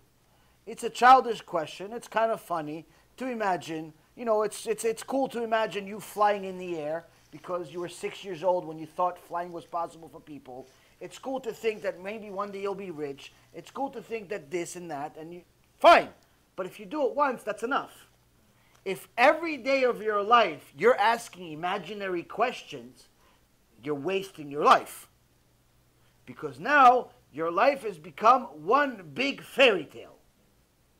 You ask so many imaginary questions, you forget to ask the reality questions. Instead of asking, what will be here once the Mashiach comes, which people want to know. They love this. If I make a title of any shiur, any video, starts with the word Mashiach, 5,000 hits. It doesn't even matter. The rest of the shiur could be about nothing. Nothing to do with Mashiach. I just said Mashiach one time just to not be a liar. 5,000 people are going to watch it. Why? Everybody wants to know what's going to happen when the Mashiach comes. What everybody fails to realize is that whether the Mashiach comes and there's going to be a big war or an earthquake, or he comes with this or he comes that way, who says you're going to make it? Forget about what's going to happen once the Mashiach is going to come. Who told you? Who promised you? Who gave you the assurance and the audacity to think that you're guaranteed a spot when the Mashiach comes? That means you've done serious tshuva. And if you've done serious tshuva, a little secret, you're not asking about Mashiach. You're not asking about Mashiach. You're too busy doing tshuva. You're too busy doing tshuva. When you're doing tshuva, you're too busy doing tshuva. If you're wondering and wondering and wondering what's going to be, Mashiach is going to come, it's going to be this, I'm going to live over there. Okay, so you know what? I'm going to buy a house in this block, so when Mashiach comes, I'm already ready. And people think like the world is going to be the same way, and they say, wait, he said it's not going to be the same way. How's it going to be? They're going to ask more questions about it. And they ask all of these questions that simply assume they're going to be there. Who says you're going to be there? Who says? Who promised you? And I'm not trying to depress anyone. I'm trying to remind you of reality. To make it to Olam Haba, Torah tells us, is the most difficult thing in the world.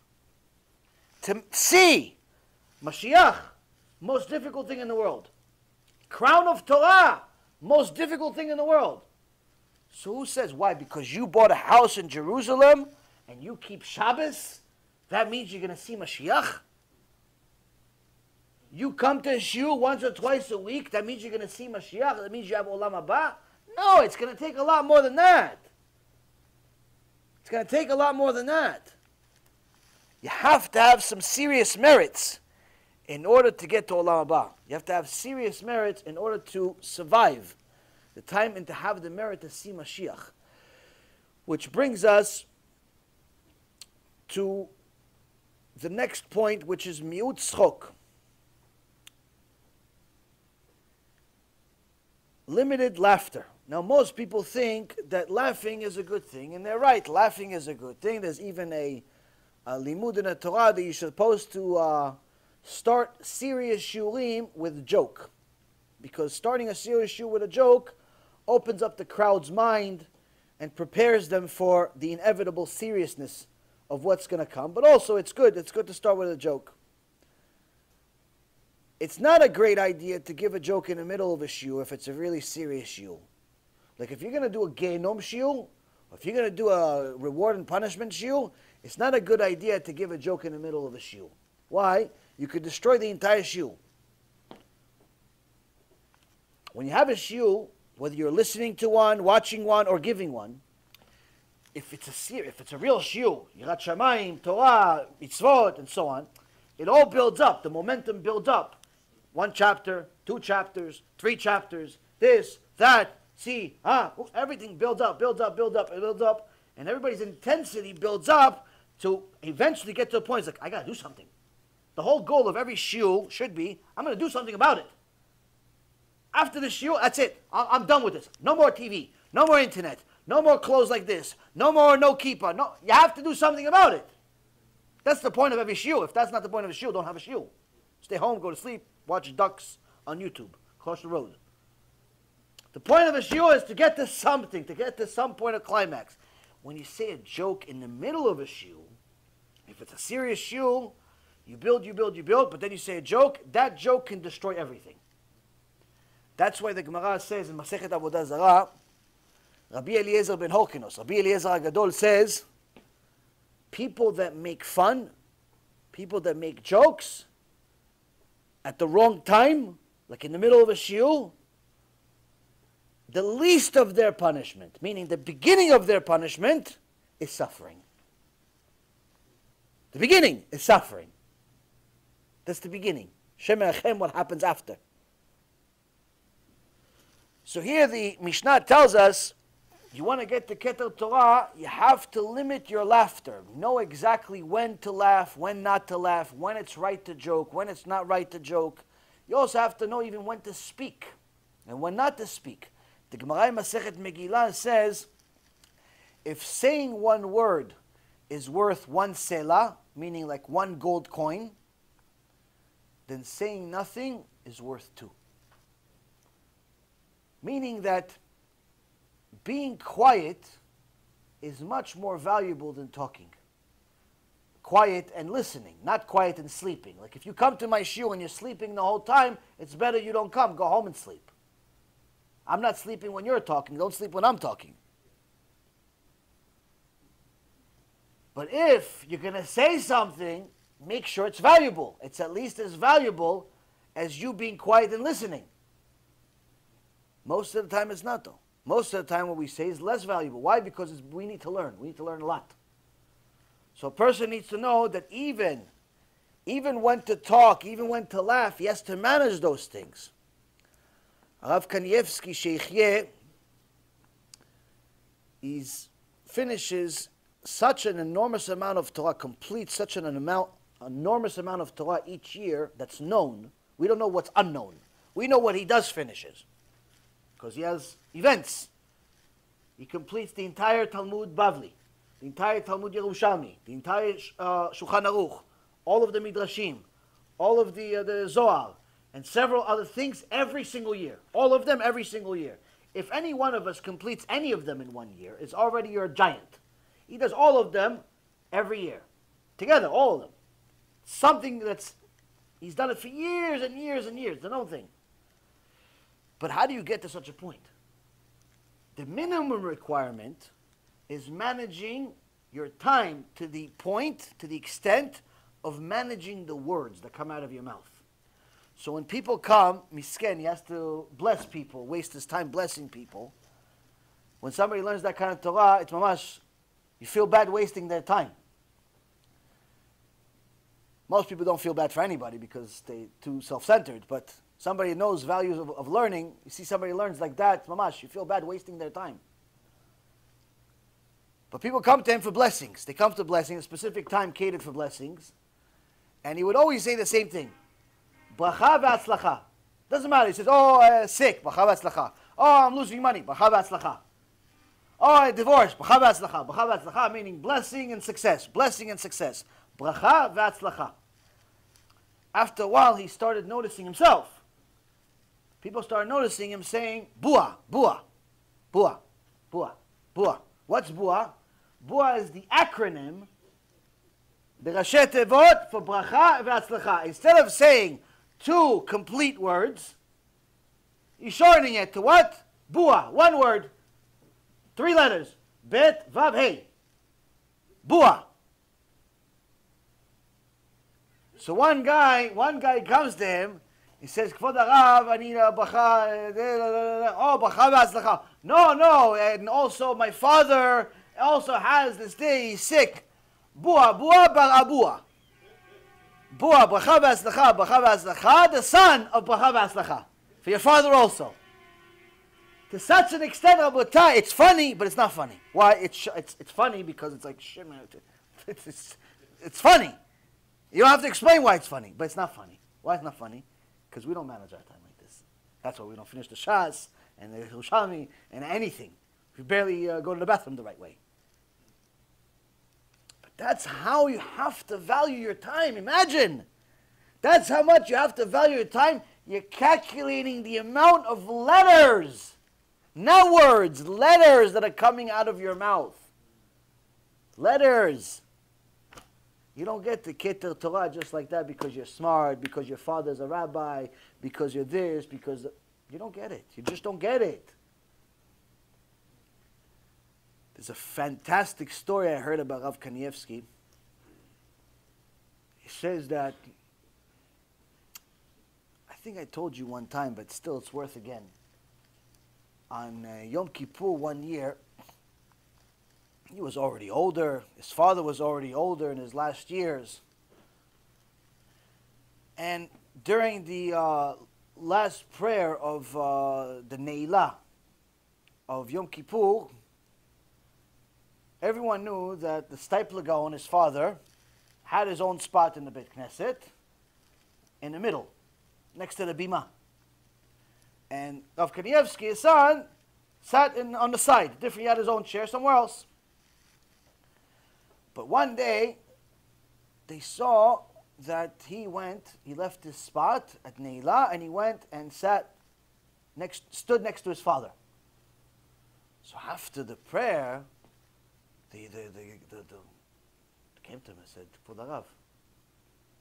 One of the people, the person that said the story, he's the one that asked the question. He said, Kvod Harav, years and years I'm here, with your father, with you, with Israel. I always see you in your spot, him in his spot. But today I noticed that Kvod Harav left his seat and stood next to your father. Why? He says, this is Rav Kanievsky, already 60-something years old. He says this, I got scared, so I went to stand next to Abba. I got scared. Why got scared? You're a giant. That's why he's scared. I got scared. It's Ne'ilah. It's Yom Kippur. It's Yom Kippur. It's Ne'ilah. I got scared, so I went and stand next to Abba. That's a person that calculates his words. So this is what you have to think about. If the people that know, if the people that calculate their words to such an extent, if the people that complete so much Torah to such an extent, if he is scared, and he knows, and he is this scared, what about us? Why aren't we scared? The only reason we're not scared, as Rabbi Yisrael Misalant used to say, is because we have no idea of what it means, Omek Adin. We have no idea of what the depth of judgment is. What does a sin actually mean? We have no idea what it means. The Chachamim knew what every single word means. They had to minimize their conversation. They had to minimize their laughter.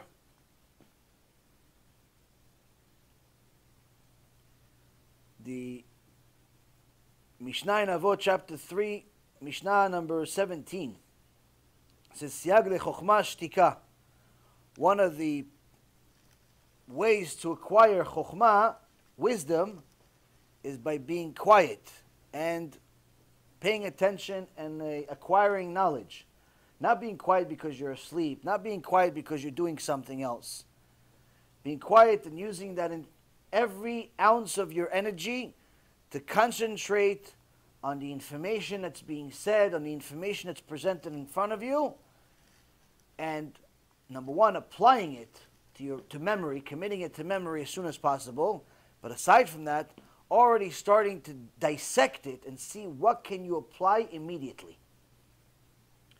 Now the story about bua, lowering our words to such an extent where we talk in acronyms is not relevant to almost anybody in this generation. But watching our speeches. So you have to pick and choose. What can I apply? What can I apply? Because a person that gets too comfortable with speaking and too comfortable with making fun of everything, the Mishnah in Avot says, Schok vekalut rosh meraglim et ha'adam le'erva. Somebody that likes to have fun, likes to take things lightly, likes to joke around, ha ha ha, ha ha ha, everything is funny, everything is this. The Mishnah in Avot says, that person is going to make the worst sex crimes known to man. What does one thing lead to the other? How does me laughing and joking lead to being making sins? Gilui arayot. How? You don't really need to think too much to realize that talking, there's different forms of talking. Laughing, there's different forms of laughing. You could laugh at a joke, or you could laugh in a certain way to try to get the other person to join you. You could talk in a certain way. You could talk in a certain way to get the other person to join you. If you use both of those things together, talking and laughing at the same time, they also call it flirting. You start flirting with a woman that's not your wife, what do you think is going to happen eventually? Even if you have 3 heads, eventually something's going to happen. Even if you're as ugly as sin, eventually something's going to happen. And that's what the Mishnah is trying to teach us. You take things lightly, you laugh at things instead of taking them seriously. You don't take sin seriously, you don't take joking around seriously, you don't take anything seriously. You are going to fall not on small sins, you'll fall on the biggest ones. When you care less about the small stuff, you fail for the big stuff. You fail for the big stuff. Why? Because in the Torah, you have to understand that there is no such thing as a small mitzvah. The Gemara in Masechet Sanhedrin says that there are different minhagim that Am Yisrael has. Minhagim. But a minhag is not halacha. You don't have to do it unless it's your minhag. But if there was even a minhag, not halacha, if it's halacha, for example, somebody tells you, worship this idol, I'm going to kill you. This is Alik V'Yavo. No worship you. It's better off. Tell him, listen, kill me right now. I'm not worshiping the idol. Go to a church. I'm going to kill you. Kill me. Violate the Shabbat. I'm going to kill you. You're allowed to violate Shabbat to save your life if you're alone. But if there's people watching, everything changes. In fact, the Gemara says, not even if it's an halacha. If it's a minhag mean a custom, and we have a minhag among us as Jews, or perhaps even less than that, lesser, the Goyim have a minhag.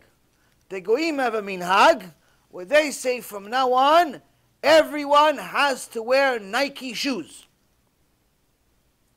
Whoever doesn't wear Nike shoes, death penalty. It's a minhag, not for the Jews. It's a minhag for the Goyim. What do you do? Do you wear the Nike shoes or not? If it's a regular time, no, you don't wear it. But if it's a shat ashmad, meaning if they say, if anyone doesn't wear these Nike shoes, as part of our minhag, we're going to kill them, all of us are supposed to come and say, kill us. Kill us. Yeah, but it's just a shoe. The Gemara says, even if it's for a shoelace, we have a minhag that all Jews have a shoelace that's blue. Not a tzitzit, not a lacha, blue shoelace. And the Goyim say, anyone that wears a blue shoelace, we're going to kill him. We have to say, kill us. But it's a minhag. Let it be a minhag. When it's at a time like that, violating the minhag becomes a chilul Hashem, becomes desecrating Hashem's name. Which means that a person has to think about it this way. Rav Ephraim had a chidush, an extraordinary way of thinking about it. Where Yetzirah, what does he do to us? Yetzirah, he comes and he tells us, this sin, it's not really such a big deal. It's only a minhag. It's only a rabbanan. It's only in this generation. It's only in that. He minimizes the magnitude of things.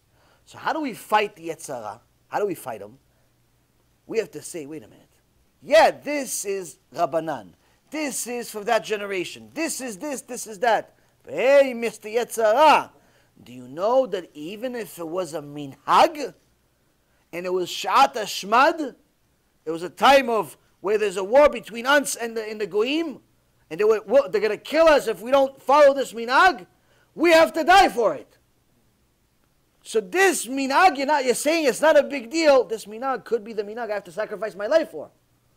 And you want me to not do it when I don't have to sacrifice my life? This is a minhag I may have to sacrifice my life on. And you want me to just skip it and not do it when I don't have to sacrifice my life? That's how a person can turn everything on the Yetzer Hara and start taking things seriously. Not waste his time talking, laughing, joking, doing all the things that are doing nothing good for him. Not saying you have to walk around with a serious soldier Nazi face every day. You have to be happy. You have to, know when though. Your wife and kids, there's a time and place. But if you're starting to joke around during shiur Torah, during tefillah, during your learning, and everything becomes one big joke, you're missing an opportunity, to say the least. You're missing an opportunity. Last but not least for tonight is Be'erech Hapayim, slowness to anger. A person that wants to have Keter Torah has to be extremely careful with how he controls his temper. Now, everyone gets upset. If you're normal, you get upset because people made you upset. That's what everybody says. No, I only get upset when people make me upset. Yes, that means you're normal. People made you upset. If you're upset, if you're angry, but nobody made you angry, that means you have to go to a mental institution. So you can't say that I'm only angry because somebody made me angry and you think that's an excuse. No, that just means you're normal. But normal does not acquire Keter Torah. Normal does not acquire the Crown of Torah. Why? You have to be above normal. The Crown of Torah is above normal, and you have to be above normal, meaning that you cannot allow yourself to get to a point of losing your temper. That this takes a lot of effort, a lot of working on yourself. But first and foremost, it starts with identifying the fact that anger is bad. How bad?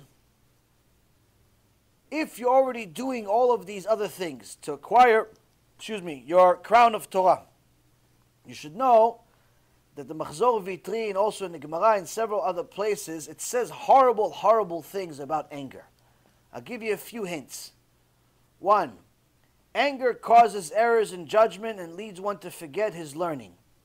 Where do we see this? The Machzor Vitri brings this up. It says if you get angry, you're going to forget all the Torah you learned today. You just sat here for 2 hours plus. You wrote some notes. You took some things and applied them in your mind already. You already know how you're going to use them. You go home. One of the kids drops some ink on your notebook. You get really angry. The notebook is the least of your problems. Why? Because now you not only lost the notebook, you lost all of what you learned. You're going to forget everything. And could be even lose to such an extent of losing everything you've ever learned. Where do we see this in the Torah? Moshe Rabbeinu. Moshe Rabbeinu had a bunch of annoying people. Annoying, irritating people. He called them annoying. I agree with him. Why? Told him, we need water.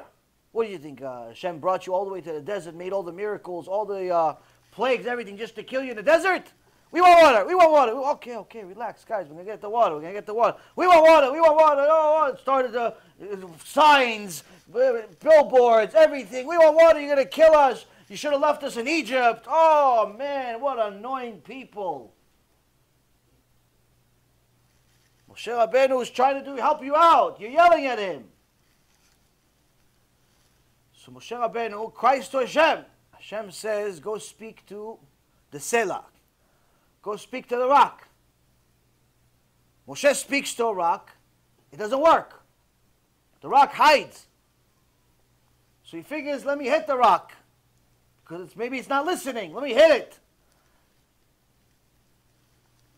The people start laughing at him, making fun of him. You don't know what you're doing. This is a trick. What do you mean? He's trying to help you. So he gets angry. Eventually, The water comes out, but what happens as a result of this anger? We see following this parasha is Parashat Balak. Parashat Balak says that when the women of Midian come in their promiscuity, in their immodesty, when the women of Moab come with their promiscuity and their modesty, and Cosby comes and she's with Zimri, one of the leaders of the Shimon tribe, and they're being intimate in public. Everyone looks at Moshe Rabbeinu. What's the halacha? What's the halacha? What do we do? What do we do right now when this is happening? This big chilul Hashem. Moshe forgets the halacha. He knows the entire Torah much more than anyone on earth ever knew. What he gave us is just the essence of Torah, but he got much more. All of a sudden, he forgot the entire Torah. Forgot everything. To the extent where Pinchas comes to Moshe, says, Moshe, didn't you just teach us that if somebody does what this guy is doing, you have to kill him on the spot? Moshe says, you were right. That is what the Torah says. You said the halacha, go fulfill the mitzvah. And that's what Pinchas did. He took the spear, sacrificed his life, assumed he knew for sure he's going to die. Why? He's not killing some loser. He's killing, a big leader, a prime minister, a president. So he knew they're going to kill him, but he didn't care. This is the mitzvah, I'm going to kill them. Hashem obviously being a miracle, and he lived, and he gave him a blessing, he lived forever. Parashat Pinchas, we see it. But the point is, we see here that the little bit of, we can say, justified anger, in our own opinion, our own loser opinion. Our own opinion, Moshe was justified to be angry. He was surrounded by a bunch of people that were annoying, to say the least. Even then, you're not allowed to be angry. When a person gets angry at such a big deal like that, it's explainable, but Hashem still does not tolerate it. Do you think he's going to tolerate it when you don't have that kind of pressure? When it's not 3, 4, 5, 10 million people making fun of you. It's just one kid driving you crazy. One 6-year-old, one 8-year-old driving you crazy because he drew on the wall. One 9-year-old because he just lit fire in the middle of the class because he just wanted to see what happens. One 11-year-old talked back to you. And you got angry. You think Hashem is going to say, oh, no, he's justified. It's justified. It's fine. No problem. The Machzor Vitri in the Gemara agrees, says that a person that gets angry causes himself to make errors in judgment and he forgets what he learned. The Gemara in Masechet Pesachim, page 66b, says that a person that's Talmid Chacham, meaning somebody that has all of these things. If he becomes angry, he is sacrificing all of what he learned his entire life. He's sacrificing all of his wisdom, he could lose it just like that. Just like that. I know one person, by the way, that huge, extraordinary Talmid Chacham, Rav Zavichi. Rav Zavichi in Israel. Shechyeh. From what I know about him, what Rav Ephraim told me about him, he was in line to be the next Gadol Hador. He was in line to be the biggest of the big. Giant Chacham. Wrote many, many books. One day, he has a stroke, he forgets everything. But I don't mean everything like he forgets his books. He forgets the Aleph Bet. Everything. He has to learn how to read from the beginning again. Now, why did he get such a test? Because he could overcome it. He overcame it. Built again. Got back to being the Middot you don't lose. Good character traits you don't lose. Knowledge you can lose. You had good Middot, he built it again. Got to become Talmid Chacham again. Started writing again, boom, happened again. Happened again, he lost everything. You see him, I saw him already when he was already getting better. But it breaks your heart. He made mistakes, confused Noach with Avraham Avinu, makes mistakes in the readings, things, all types of things that you just, this is, he wrote all of those books. Like you look at the amount of books that he wrote, the amount of kavod that he had, how much honor of Torah, he has a Keter Torah on him already. He's like, he forgot Noah, this, that. Unbelievable. Baruch Hashem, again build it. Again build it. Again, Baruch Hashem. Again build it, Baruch Hashem.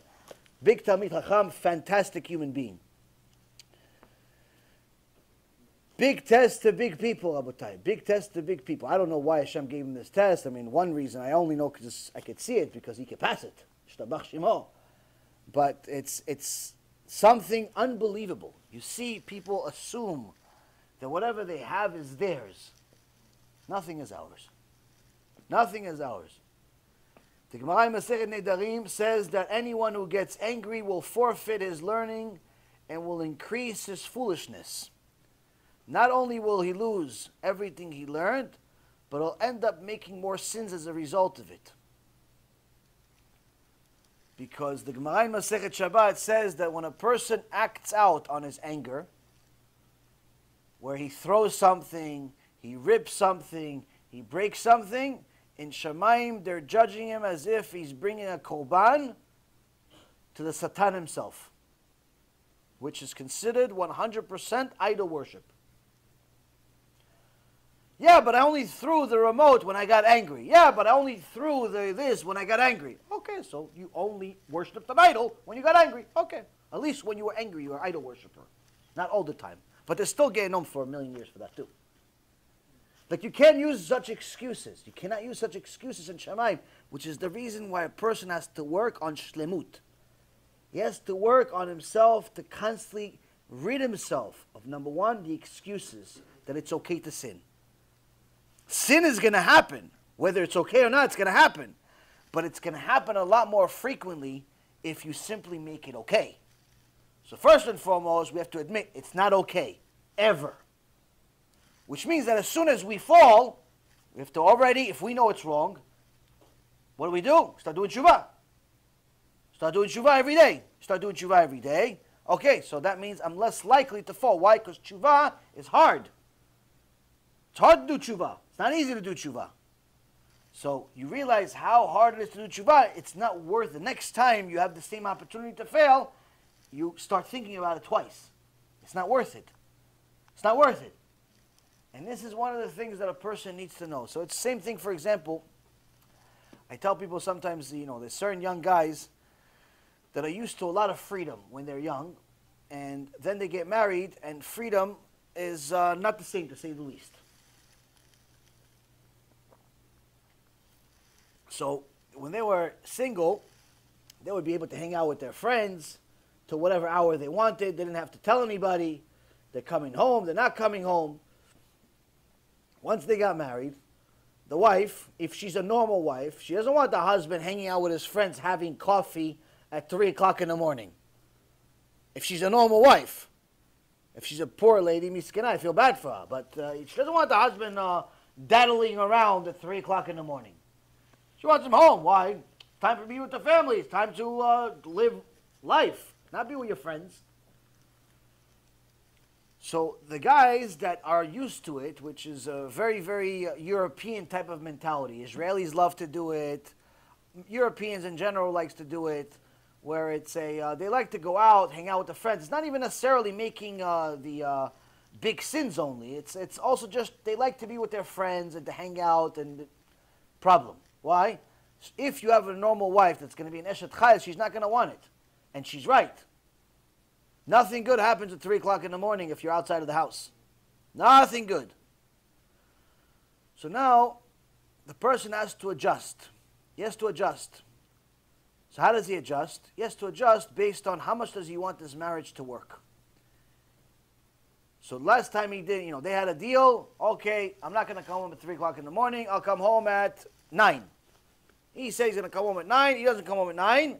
He doesn't come home at 3 either. Where does he come? He comes at 12. He thinks it's okay because he met her halfway. He comes at 12 o'clock. She wants to tear his head off. You liar. You cheater. Where'd you go? Where'd you this? You said this. You said that. Ooh, ah, ooh, ah. She's showing him what Genom looks like in words.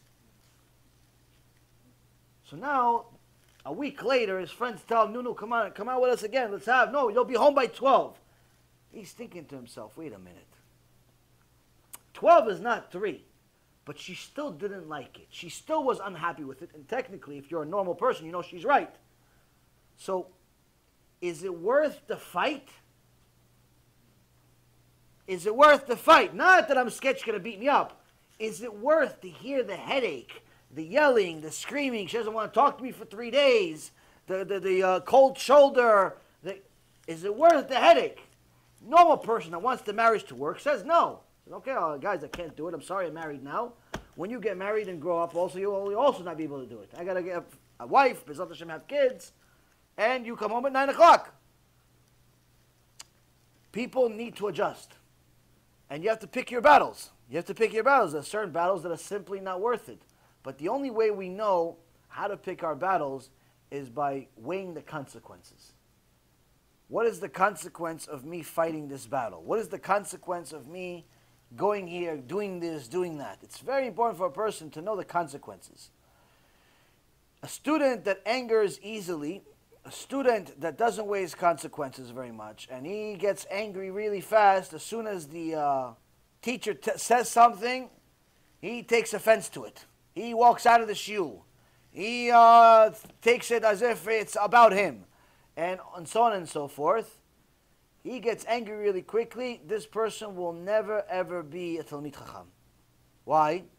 Because if you're not able to bear the admonishments and the discipline of a rabbi, of somebody that knows more than you and wants the best for you, then you're not going to be able to accept their corrections, then you're not going to be able to ever fix your errors.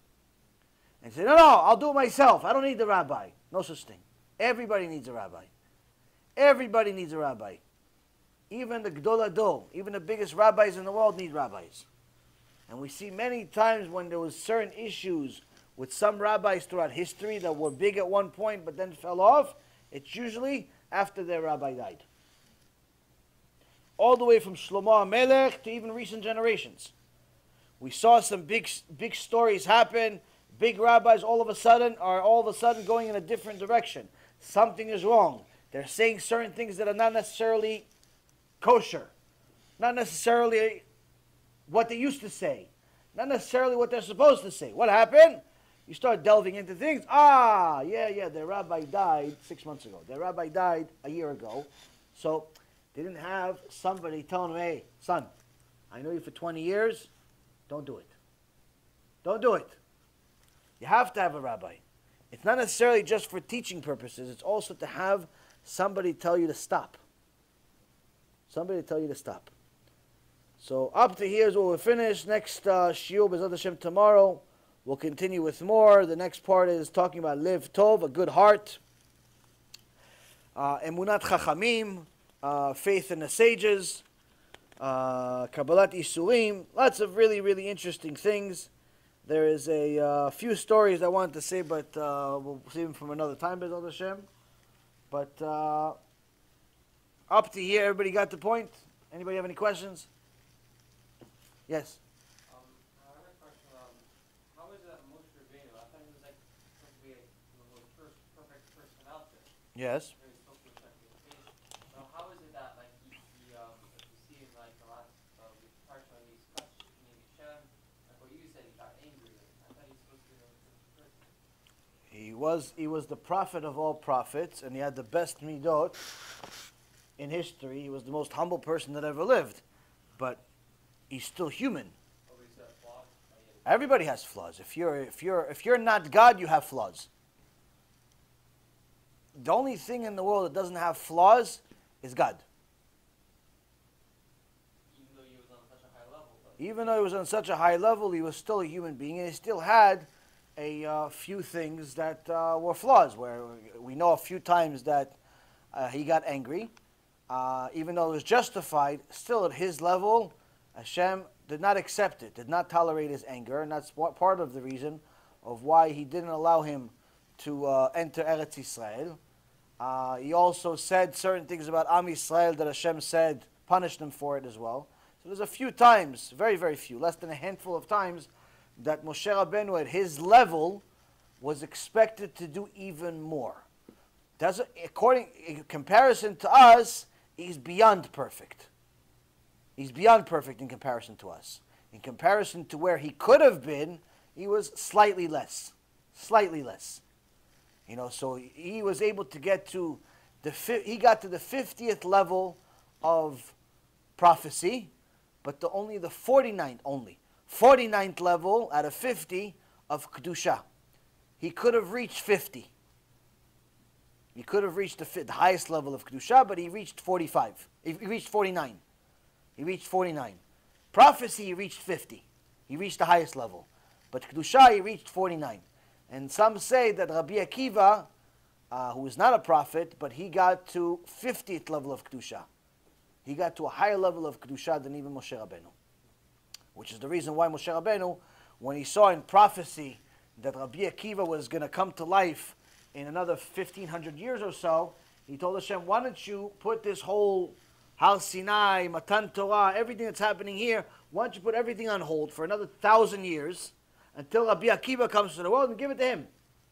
If you're going to bring such a person to the world, why would you give it to me? But that's also his humility. The point is, Rabotai, is that yes, if you're a human, you have to have flaws, but in comparison to us, it might as well be perfect. It's like, what is it like saying? It's like, for example, you're a person analyzing a huge structure. Let's say a 150-story high-tech building with everything top of the line. There is airplanes and helicopters coming out of the sides. The building floats. The windows can tint on their own. Whatever, I don't know, gadgets you can possibly have. It gets tenants on its own. You don't need brokers anymore. You don't need it does everything for you. And it makes money by itself, and it makes coffee too. Everything's good. But instead of looking at all the good, you say, wait a minute, look. You see that glass it has on the 3rd floor? It's a little scratch on it. It's a little scratch on that glass. What a garbage building. That's us judging Moshe Rabbeinu is even worse than that. You understand? In his level, yeah, there was a few things. But the only reason the Torah mentions it is to show the authenticity of our Torah, that Hashem was not concerned about showing the flaws of his greatest people.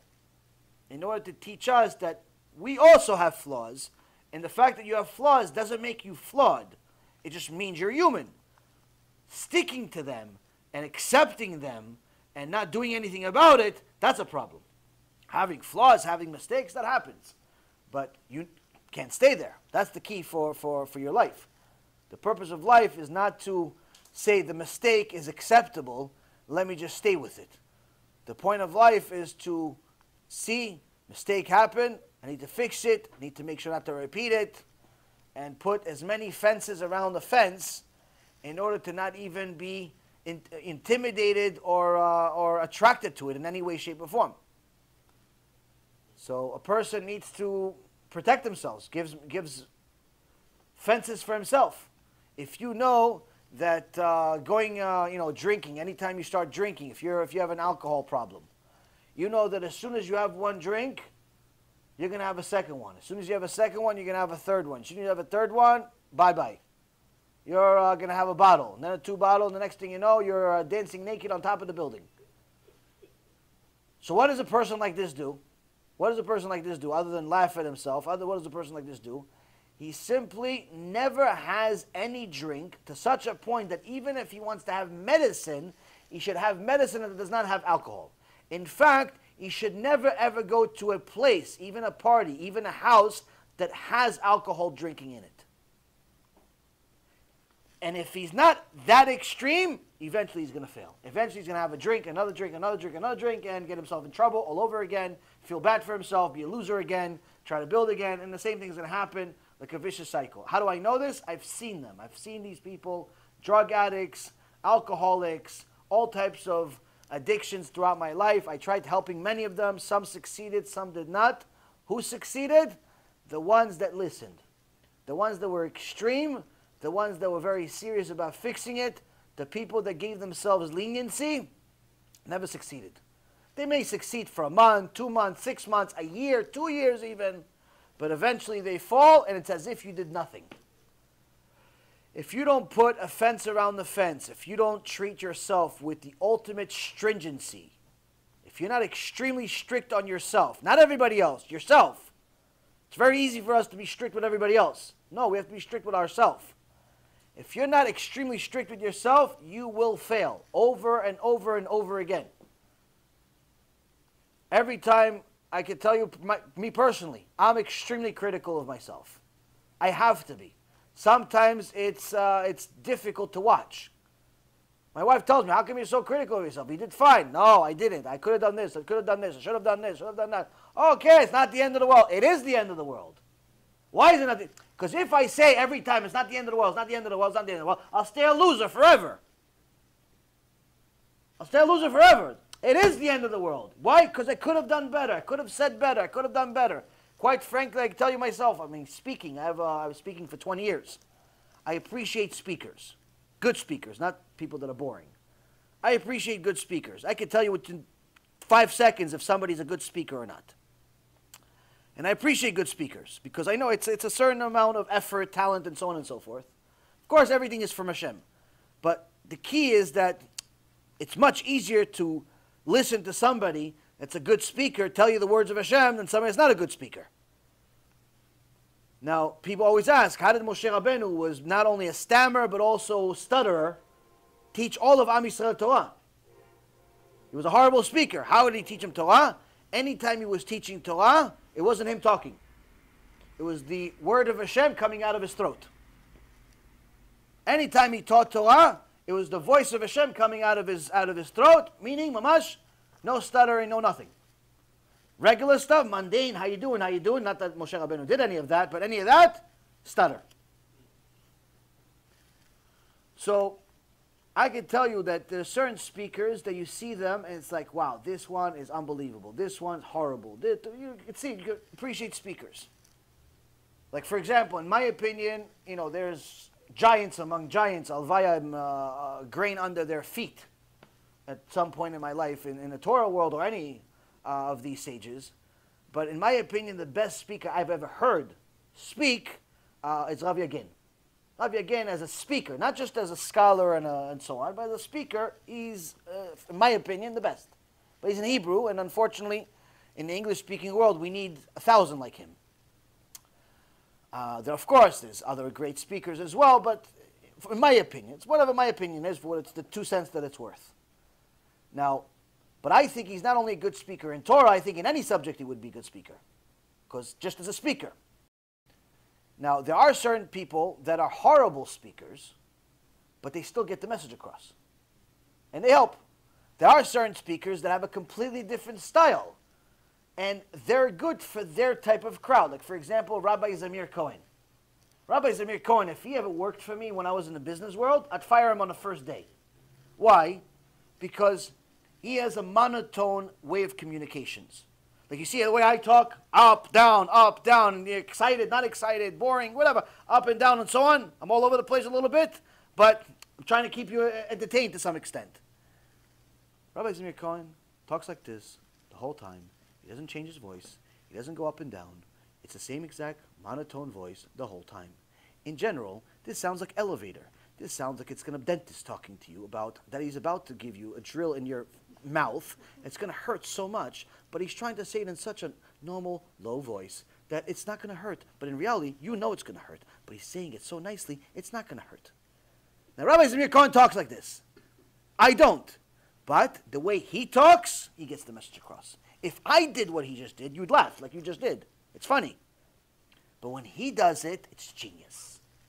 Because he has the personality to match it, the way, how, the words he uses, the vocabulary.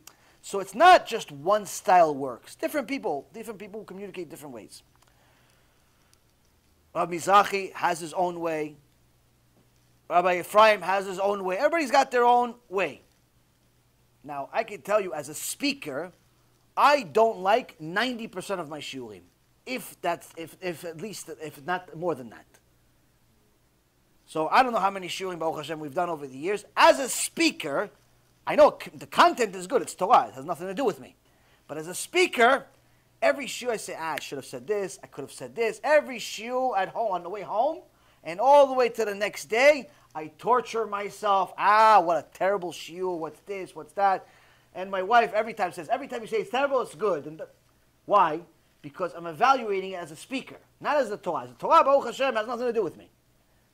So, if I didn't evaluate it, then it would never improve. If I wasn't critical, it would never improve. It would stay the same thing. And you can see, when I talked in business, if you want to talk business, I'll talk to you till next year and you'll buy whatever I want to sell you. But that's business. Torah, things had to change. Why? Because it's a different subject, different content, different way of communicating it, different consequences. So if you look at the shiurim from 4 years ago versus the shiurim today, there's quite a bit of change. It's not a different person, the same person, but there's definitely quite a bit of change. Why? Because you have to constantly work on it.